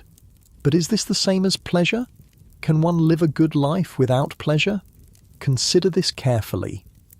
The familiar rhythm of philosophical discourse unfolds as students offer their thoughts. You guide rather than dictate, asking probing questions that challenge assumptions and encourage deeper thinking. The Greeks tend to reference their cultural traditions, while the Romans often bring a more practical perspective, creating a rich exchange of ideas. As the discussion progresses, your mind briefly wanders to how much Athens has changed during your lifetime. When you were born, the city was still recovering from centuries of decline following the Roman conquest. Its monuments were crumbling, its population diminished from its classical heights. The Romans valued Greek culture but treated actual Greeks with a mixture of respect for their past and condescension for their present. But Emperor Hadrian has transformed Athens during his reign. A true Philhellene, he has poured imperial resources into rebuilding the city, completing the massive temple of Olympian Zeus that stood unfinished for nearly 600 years, constructing a vast library and adding an entirely new district now called Hadrianopolis. More importantly, he's elevated the status of Greeks within the empire, creating the Panhellenion, a league of Greek cities that celebrates Hellenic identity while remaining loyal to Rome. Your thoughts return to the present as Marcus poses a particularly insightful question about the relationship between virtue and happiness. The morning session passes quickly, the intellectual energy in the room almost palpable as ideas are proposed, examined, and refined. When the water clock marks midday, you conclude the formal lesson, though several students linger to continue the conversation more informally. This is often the most rewarding part of teaching, the spontaneous exchanges that occur when young minds are truly engaged with fundamental questions. Marcus is among those who stay. As the others eventually depart, he approaches with an air of suppressed excitement. Teacher, I've been invited to attend the dedication ceremony for the Olympieion tomorrow. My father received an official invitation as part of the governor's staff. He says I may bring a companion and he pauses, suddenly seeming unsure of himself. I would be honoured if you would join me. Few have seen the completed temple up close, and the emperor himself will be present. The invitation surprises you. The dedication of the temple of Olympian Zeus, the Olympieion, is indeed a momentous occasion, the culmination of Hadrian's most ambitious building project in Athens. To attend as a guest rather than among the general public is an unexpected honour. That's very thoughtful, Marcus. I would be pleased to accompany you. You stroke your beard thoughtfully. The completion of the temple is truly historic. Pisistratos began its construction nearly 700 years ago. Generations of Athenians have seen only an unfinished monument. Marcus nods eagerly. My father says it symbolises the union of Greek culture and Roman power. What neither could accomplish alone, they have achieved together. The observation is politically astute, no doubt reflecting his father's perspective. You offer a measured smile in response. An interesting interpretation. Let us see what impressions the temple itself gives us tomorrow. After Marcus leaves, you prepare for your afternoon activities. First, a simple meal of bread, cheese, olives, and watered wine, the traditional fare of an Athenian philosopher, unchanged for centuries despite the culinary innovations Romans have brought to the city. You eat in your small courtyard garden where fragrant herbs and a single pomegranate tree provide shade and pleasant aromas. The afternoon is devoted to your own studies and writing. You're working on a commentary on Plato's Republic, examining its insights in light of the political realities of the Roman Empire. It's a delicate intellectual exercise, analysing the strengths and weaknesses of different political systems while living under an imperial power that tolerates philosophical speculation but not actual political challenge. Evening brings a different kind of engagement. You've been invited to a symposium hosted by Herodes Atticus, the wealthiest man in Athens and a powerful figure who bridges the Greek and Roman worlds. Born to an elite Athenian family that received Roman citizenship generations ago, Herodes has used his immense fortune to become a patron of Athens, funding public works and supporting education. Though younger than you, he occasionally seeks your philosophical insights, valuing your traditional Athenian perspective.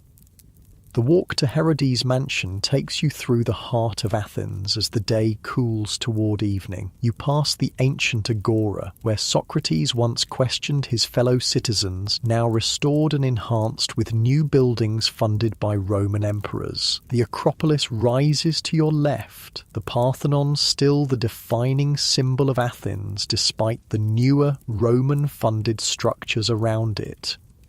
Herodes' home reflects his dual identity. Its layout follows traditional Greek design but with Roman luxuries and scale. Mosaics depict scenes from Greek mythology alongside Roman imperial symbolism. Statues of Greek philosophers share space with busts of emperors.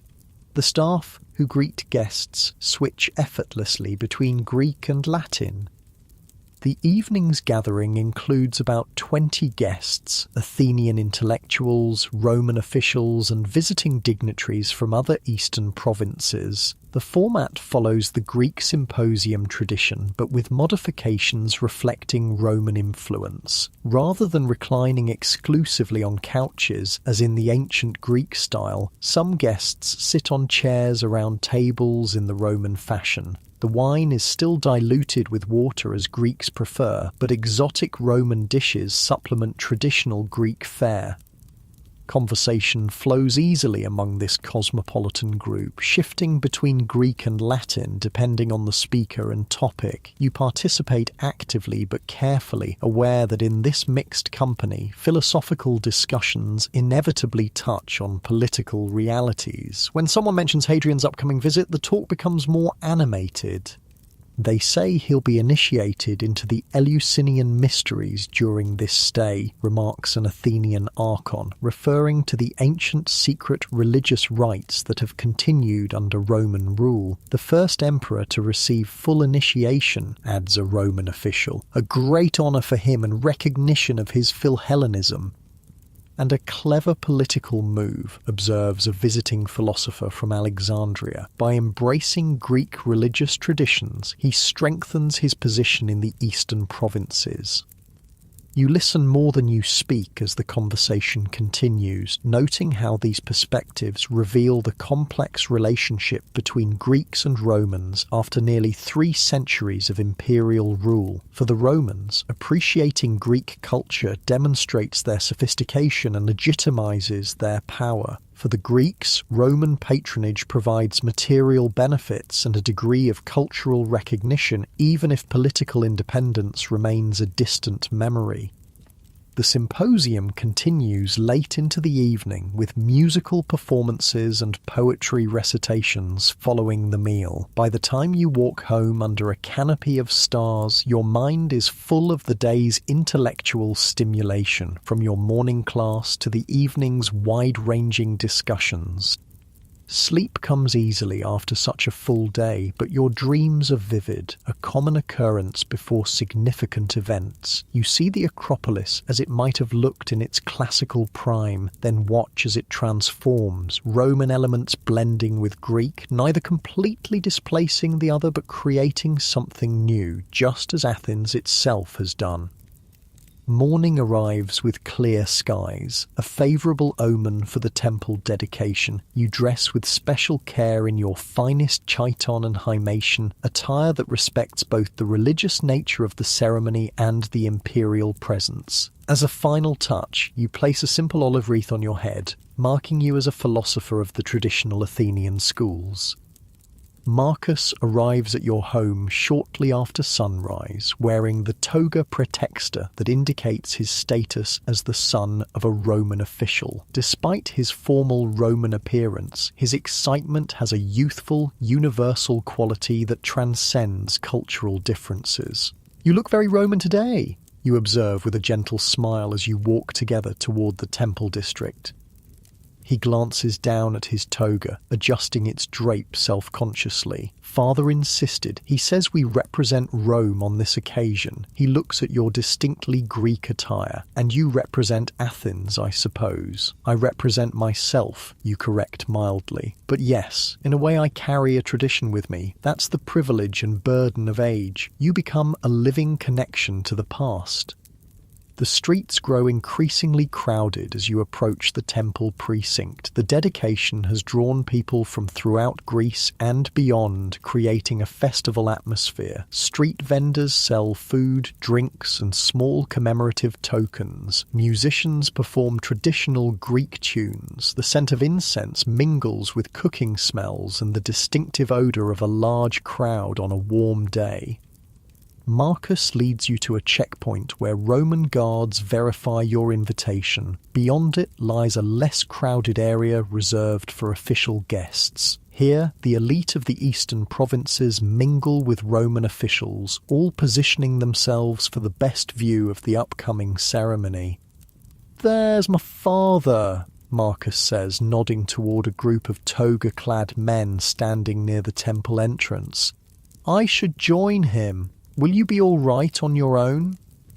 "I've managed far more challenging situations in my 55 years, you assure him with a smile. "Go. We'll find each other afterward." Left to your own devices, you take the opportunity to study the completed temple up close. The massive structure dominates the landscape, its Corinthian columns rising to an impressive height. The architecture follows Greek traditions but on a Roman scale, creating an effect that is both familiar and novel to your Athenian sensibilities.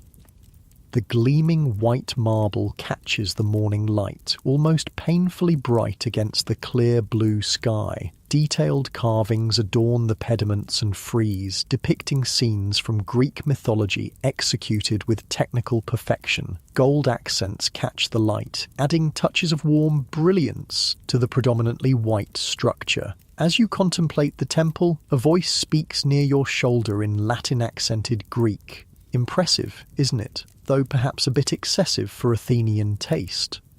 You turn to find an elderly Roman in a richly embroidered toga standing beside you. His expression is thoughtful as he gazes at the temple. "Size has its own aesthetic," you reply diplomatically. Though yes, classical Athenian architecture favoured harmony of proportion over sheer scale. The Roman nods approvingly at your response. "Well said. I'm Publius Aelius Secundus, by the way. I serve on the Emperor's Architectural Council." You introduce yourself, mentioning your role as a teacher of philosophy. Recognition flickers in his eyes. "Ah, I've heard your name mentioned in educated circles. You maintain the traditional Athenian philosophical approaches, I understand. The Emperor appreciates such continuity. It's one reason he's invested so much in Athens." "The Emperor is generous to Athens," you acknowledge, choosing your words carefully. "This temple alone represents an extraordinary commitment of resources." "Indeed, though between us," Secundus lowers his voice slightly, "some in Rome question whether such expenditure in the provinces is justified when Italy itself has needs. But Hadrian takes a broader view of the empire than his predecessors." This glimpse into Roman political thinking is interesting but potentially dangerous territory for casual conversation. You steer back to safer ground. The completion of this temple fulfills a vision that spans centuries. That alone makes it remarkable, regardless of its scale or style. Secundus seems about to respond when trumpets sound, announcing the approach of the imperial procession. The crowd immediately reorganizes itself, creating a clear path from the nearby street to the temple steps. The distinguished guests, including your new Roman acquaintance, move to their designated positions.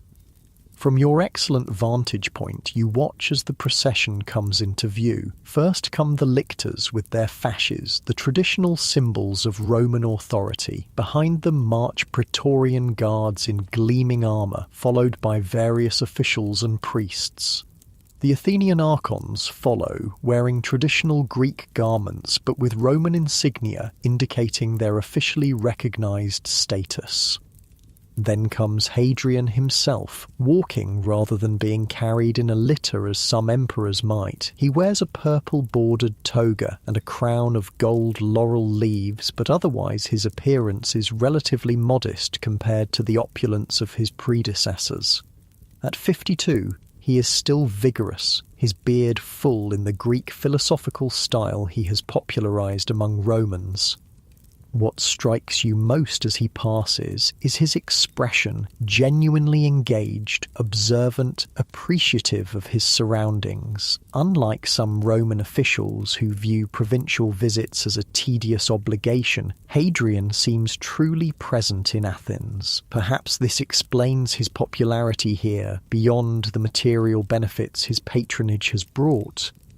The ceremony itself combines Greek religious traditions with Roman imperial protocol. Priests make offerings at the new altar, while official speeches extol both the glory of Zeus and the generosity of Hadrian. The emperor himself speaks briefly in excellent Greek, demonstrating his Philhellenism not just through his actions but his words.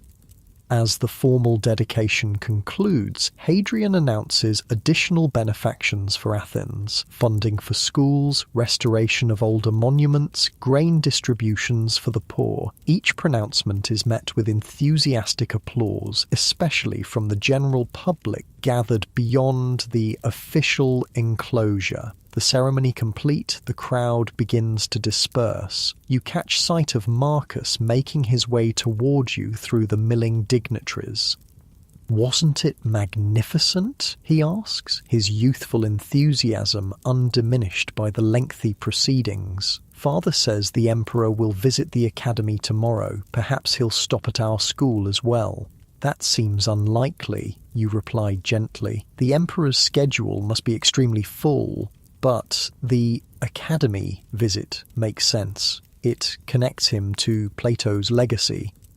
As you discuss the ceremony and its implications, you make your way back through Athens' streets, now filled with people celebrating the occasion in a more relaxed fashion. Temporary wine shops have been set up at major intersections, and impromptu performances draw crowds in small squares.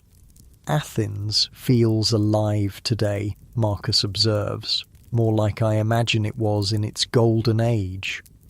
You consider this as you navigate around a group of dancers. Perhaps, though the Athens of Pericles was very different. Smaller, more homogeneous, citizens directly engaged in governance rather than celebrating an emperor's gifts. But surely this is better than the Athens of a century ago, he persists. "My father says before emperors like Hadrian took interest in the eastern provinces, many Greek cities were declining, their monuments crumbling." There's truth in this observation, you acknowledge silently. Your own grandparents described an Athens still suffering from the devastation of earlier Roman conflicts. Its population reduced, its influence diminished. The city's revival under imperial patronage is undeniable, even if it comes with the price of autonomy. "Every age has its strengths and limitations," you say finally. "The Athens of today has opportunities my ancestors couldn't imagine: peace across vast regions, intellectual exchange between diverse traditions, material prosperity for many. But we've lost some things too. The fierce independence that drove Athenian innovation, the direct democracy that gave citizens a personal stake in their polis." Marcus considers this thoughtfully. Despite his Roman upbringing, his time in Athens has given him appreciation for Greek perspectives. Do you think it was worth it, the exchange of independence for the benefits of being part of the empire? It's a profound question that cuts to the heart of Greece's relationship with Rome, a question Greeks have been asking themselves in various forms since their conquest. As a philosopher, you're trained to examine such complex issues from multiple angles rather than offering simplistic judgments.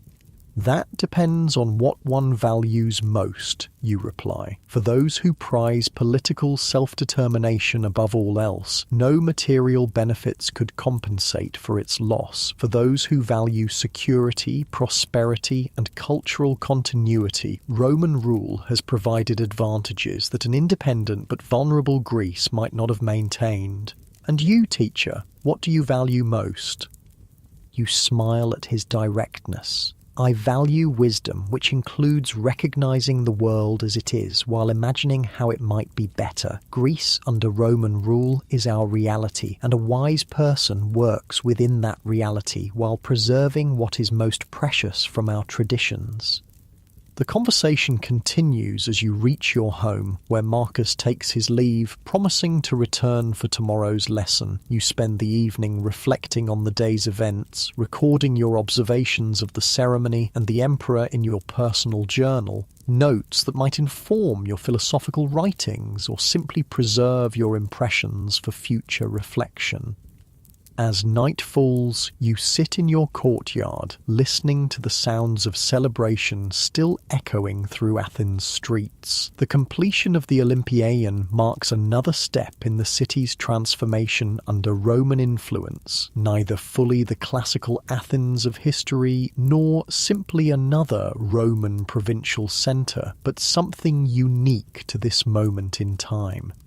Your thoughts drift to the students you teach, especially those like Marcus who embody the blending of Greek and Roman perspectives. They are the future of this evolving world, inheritors of both traditions. What wisdom can you impart to help them navigate the complexities of identity and power, continuity and change? These questions follow you to your sleeping couch, where the physical fatigue of a long, stimulating day gradually overcomes your active mind. The distant sounds of the city, the gentle night breeze through your window, the familiar comfort of your home, all combine to ease you towards sleep.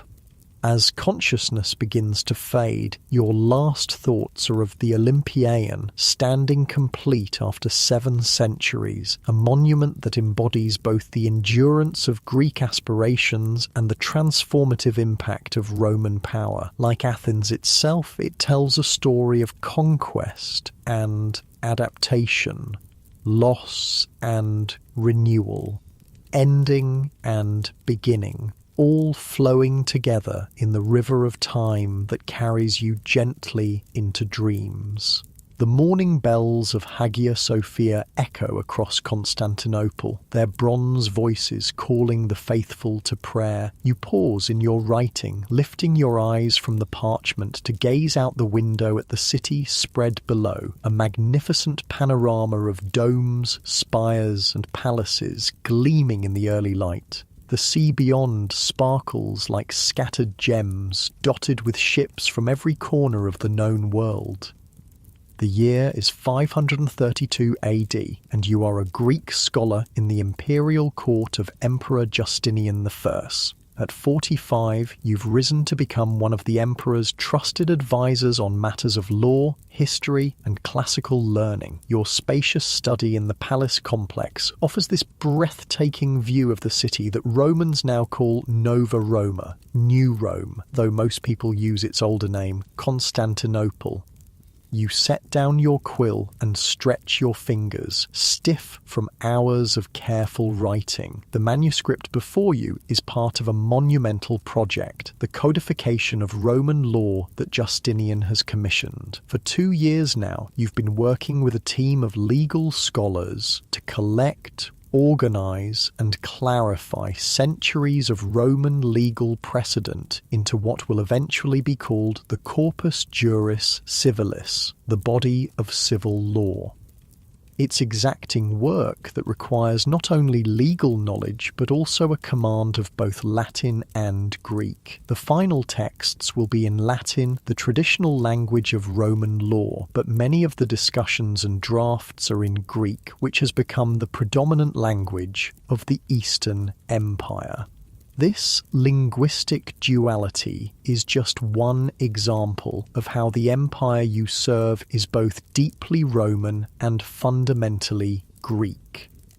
You rise from your writing desk, your joints protesting slightly. The wooden chair is beautifully carved but designed more for aesthetic appeal than comfort. Your woolen robe falls in heavy folds around you as you move to the window, seeking a moment's respite for your eyes in the distance. Constantinople in the morning light takes your breath away, even after all these years. When you first arrived from Athens as a young man seeking education and opportunity, you were overwhelmed by the city's scale and grandeur. Now it's familiar, but no less impressive. A city built to rival and surpass ancient Rome itself, embodying Emperor Constantine's vision of a Christian Roman Empire with distinctly Greek characteristics. The soft knock at your door pulls you from your contemplation. Your assistant Theodoros enters, a young man from a good family in Antioch, who reminds you of yourself 20 years ago, eager, scholarly, caught between the classical past and the Christian present. The morning dispatches have arrived, he says, holding a bundle of sealed documents. And Tribune Belisarius requests an audience at your convenience. He's returned from the frontier with reports he says will interest you. You nod, turning reluctantly from the window. Bring the dispatches here. I'll see Belisarius in the small audience chamber at the 3rd hour. As Theodoros arranges the documents on your desk, you notice unusual tension in his normally composed features. What is it, you ask? Something in the dispatches? He hesitates. Rumours, Kyrie. From the forum, they say the Blues and Greens were fighting again last night. 3 dead, a shop burned. He lowers his voice. Some are saying it's more than just chariot racing factions now, that there's talk against the Emperor himself.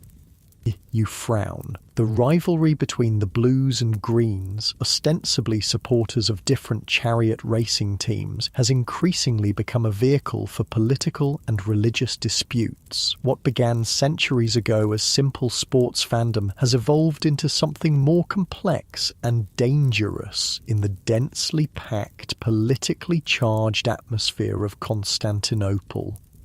Rumours are like coins, you say carefully. They pass from hand to hand, but their value is often questionable. Still, make a note. If Belisarius mentions it, we'll know there's substance to the talk. After Theodoros withdraws, you turn your attention to the dispatches, reports from provincial governors, diplomatic communications from neighbouring kingdoms, intelligence from agents in the Western territories now controlled by Germanic rulers. The Roman Empire in the West fell officially in 476 AD, but the eastern half, your half, continues to thrive, still calling itself Roman, though increasingly Greek in language and culture. One dispatch particularly catches your attention, a report from Alexandria about the discovery of several ancient texts in a private collection, including philosophical works thought lost during the fire that damaged the famous library centuries ago. The governor requests guidance on whether these should be sent to Constantinople for the Imperial Library. You make a note to recommend their acquisition. Though the empire is now Christian, Justinian values knowledge from all sources. The preservation of classical learning remains a priority, especially for someone like you who serves as a bridge between the pagan past and Christian present. Before meeting Belisarius, you take time to visit the small private chapel attached to your quarters. Though you were raised in the traditions of classical Greek learning, you embraced Christianity in your youth, finding in it elements that resonated with the philosophical teachings you most valued. Your faith, like that of many educated Greeks in the empire, blends Christian theology with Neoplatonic concepts in ways that would puzzle both the original Athenian philosophers and the early Christian fathers. The chapel is intimate and serene, its walls adorned with icons in the Greek style, flat, stylized images of Christ, the Virgin Mary, and saints, their eyes large and penetrating, their expressions solemn. Gold leaf catches the light from small windows and oil lamps, creating an atmosphere of otherworldly radiance. You light a candle, make the sign of the cross in the Eastern manner, right to left, unlike the Western practice, and offer a brief prayer for wisdom in your duties. The familiar ritual centers you, connecting your daily work to higher purpose. By the time you reach the small audience chamber, Belisarius is waiting. Though only 30, he's already distinguished himself as one of Justinian's most capable military commanders. Tall and broad-shouldered, he carries himself with the confident bearing of a soldier, though his expression is thoughtful rather than martial. "My friend," he greets you warmly in Greek, clasping your forearm in the Roman military style. "It's good to see you looking well. The legal project hasn't buried you in scrolls yet, I see." You smile at his easy manner. Despite the difference in your professions, you a scholar, he a soldier, you've developed a friendship based on mutual respect and shared devotion to the empire. Belisarius, though born in Thrace to a family with Latin roots, speaks Greek fluently and appreciates the Hellenic culture that now dominates the Eastern Empire.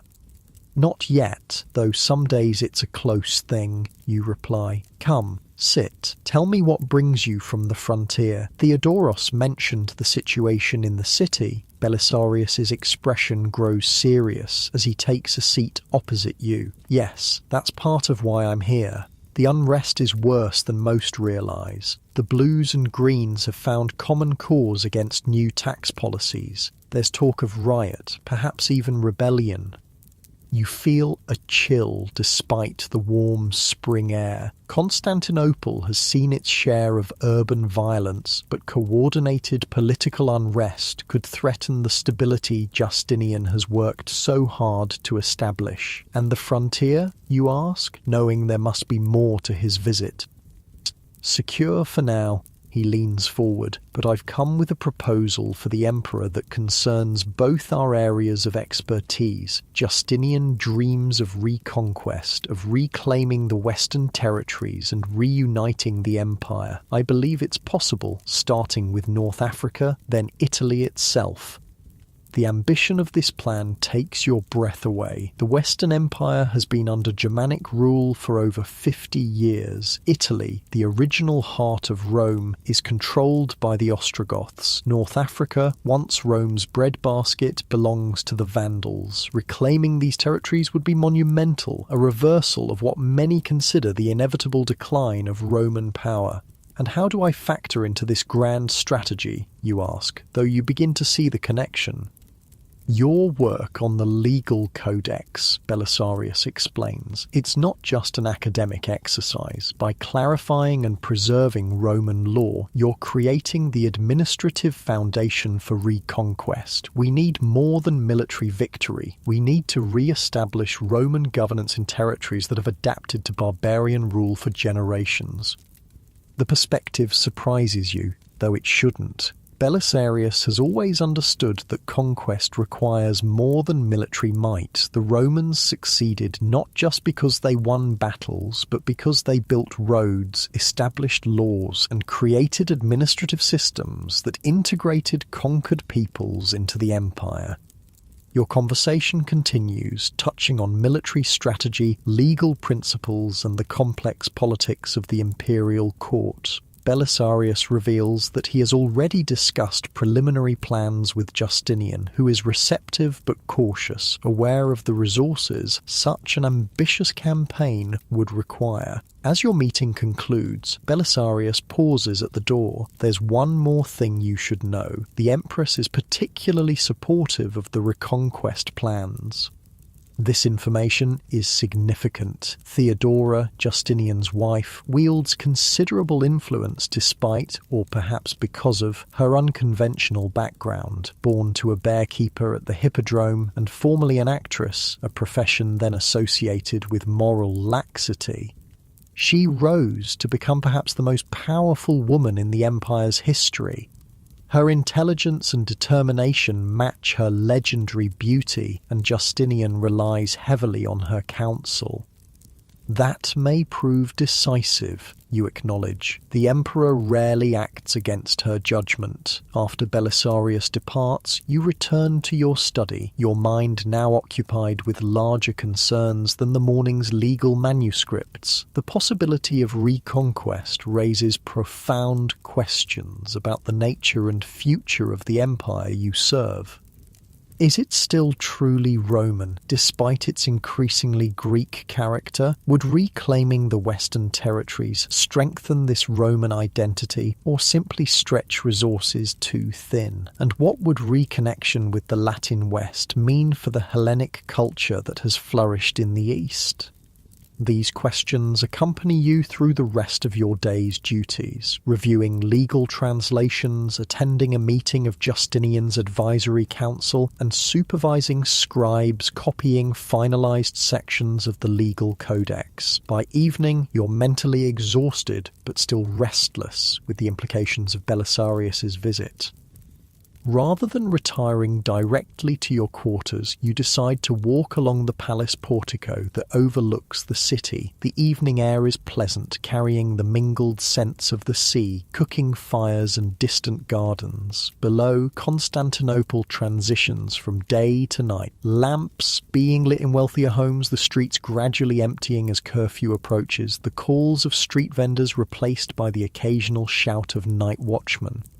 From this vantage point, you can see the hippodrome where tomorrow's races will inflame the passions of blues and greens, the great public square where imperial proclamations are read, and the domed silhouette of Hagia Sophia, the Church of Holy Wisdom. Justinian's magnificent architectural achievement still under construction after the previous church was destroyed in earlier riots. The city before you is a physical manifestation of the empire's complex identity, Roman in its legal and administrative structures, Greek in its language and cultural expressions, Christian in its faith and increasingly in its art and architecture. Streets laid out on Roman plans lead to forums adorned with Greek statuary and churches decorated with distinctly Byzantine iconography. As darkness falls completely, the city becomes a constellation of lights below the star-filled sky. You find yourself reflecting on the long journey that brought Greece and Rome to this moment, from conquest to coexistence to synthesis.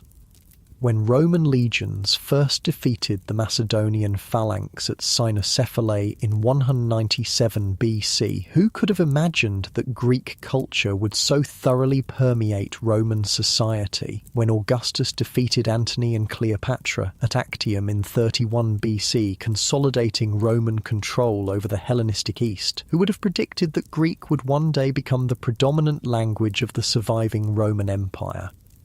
History takes unexpected turns, you muse. Rome conquered Greece militarily, but Greece conquered Rome culturally. The Romans who came as conquerors became the preservers and transmitters of Greek learning. The Greek subjects who lost political independence gained an empire-wide audience for their philosophy, literature, art, and eventually their language.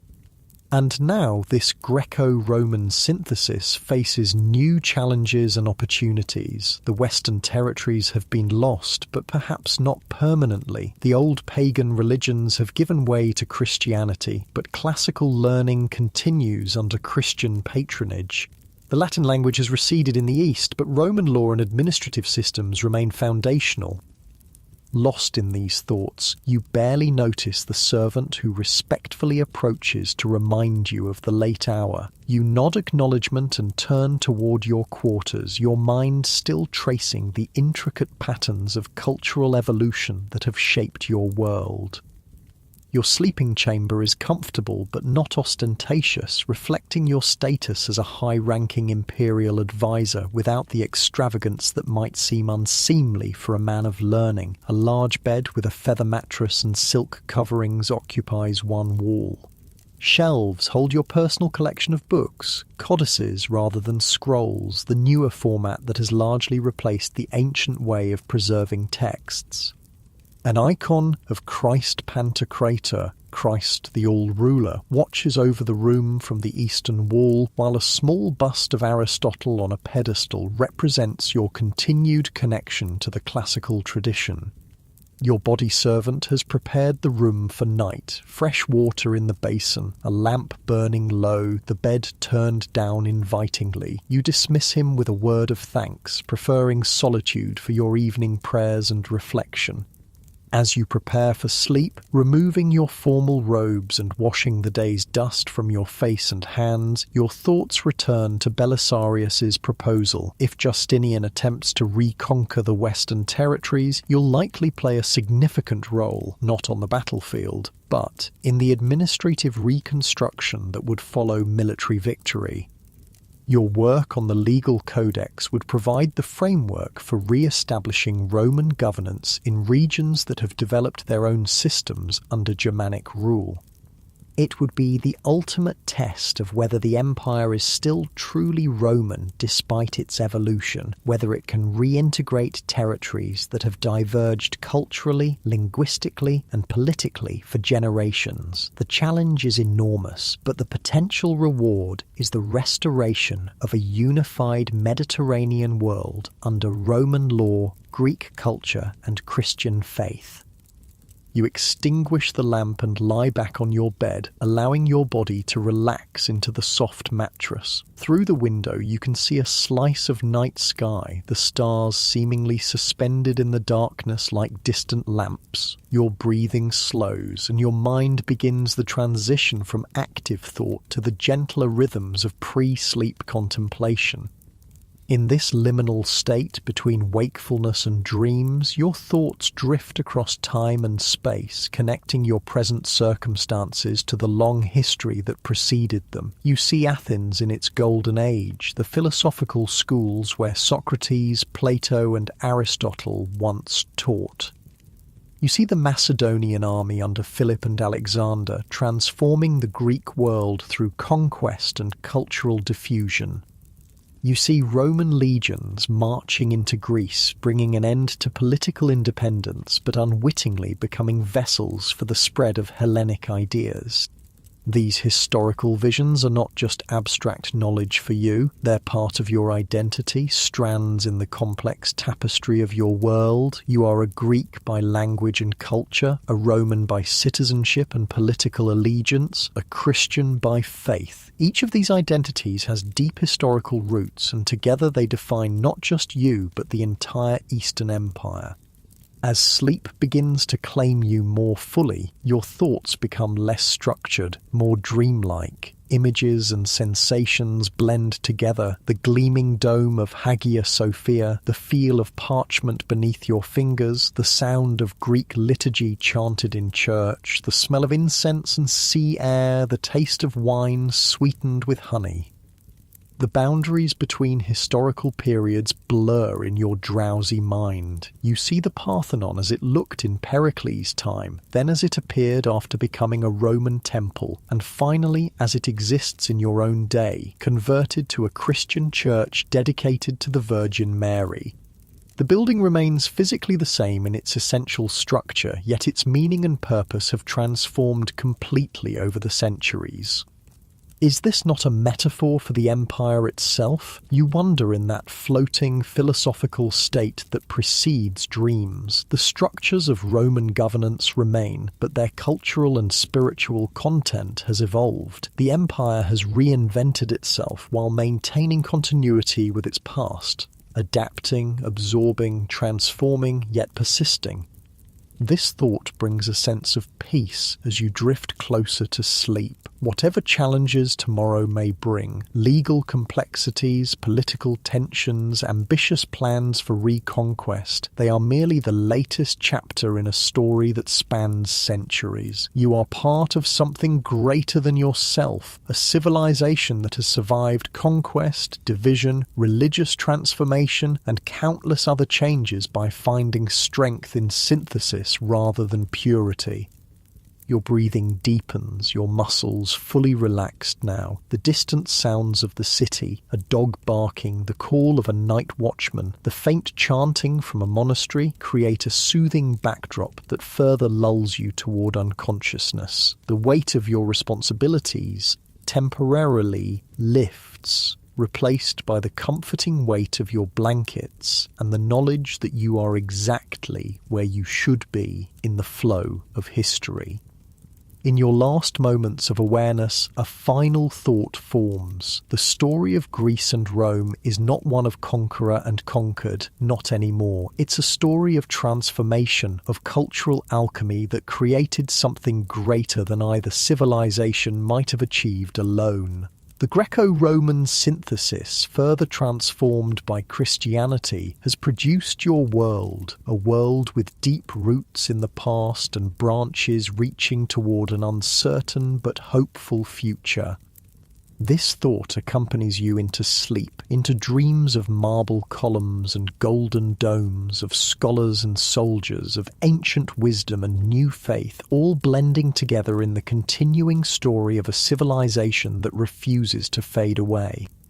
What you cannot know as you sleep peacefully in the imperial palace of Constantinople is how the story will continue to unfold. You cannot foresee that Justinian will indeed launch his campaign of reconquest, that Belisarius will reclaim North Africa from the Vandals, and briefly restore Italy to Roman rule. You cannot know that just days after your conversation, the unrest in Constantinople will explode into the devastating Nika riots, nearly toppling Justinian's regime before being brutally suppressed. You cannot glimpse the centuries beyond your own lifetime, how the empire will continue to evolve, becoming what later historians will call Byzantine rather than Roman, though its citizens will always call themselves Romaioi, Romans. You cannot know that it will gradually lose territory to Arab expansion and internal divisions, yet persist for nearly a millennium after your time. You cannot see how Greek and Roman learning will be preserved through dark centuries, eventually helping to spark the Renaissance in Western Europe. All of this lies in the future, beyond your dreams, but perhaps some intuition of this continuing story, this endurance beyond conquest and transformation, contributes to your peaceful sleep. For tonight, at least, you rest in the certainty that Greece and Rome have found a way to endure together, their destinies intertwined like threads in the imperial purple that symbolizes the power you serve.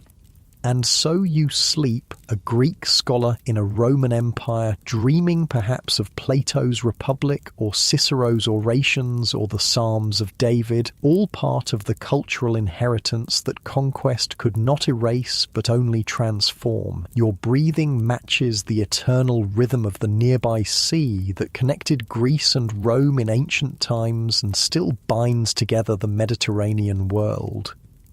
The stars wheel slowly overhead, the same stars that shone down on Pericles and Caesar, on Aristotle and Augustus, on Constantine, and now on you. Their light, ancient yet ever-present, watches over your sleep until morning comes again to Constantinople, the city where East meets West, where past meets future, where Greece and Rome continue their long conversation in the language of civilization itself.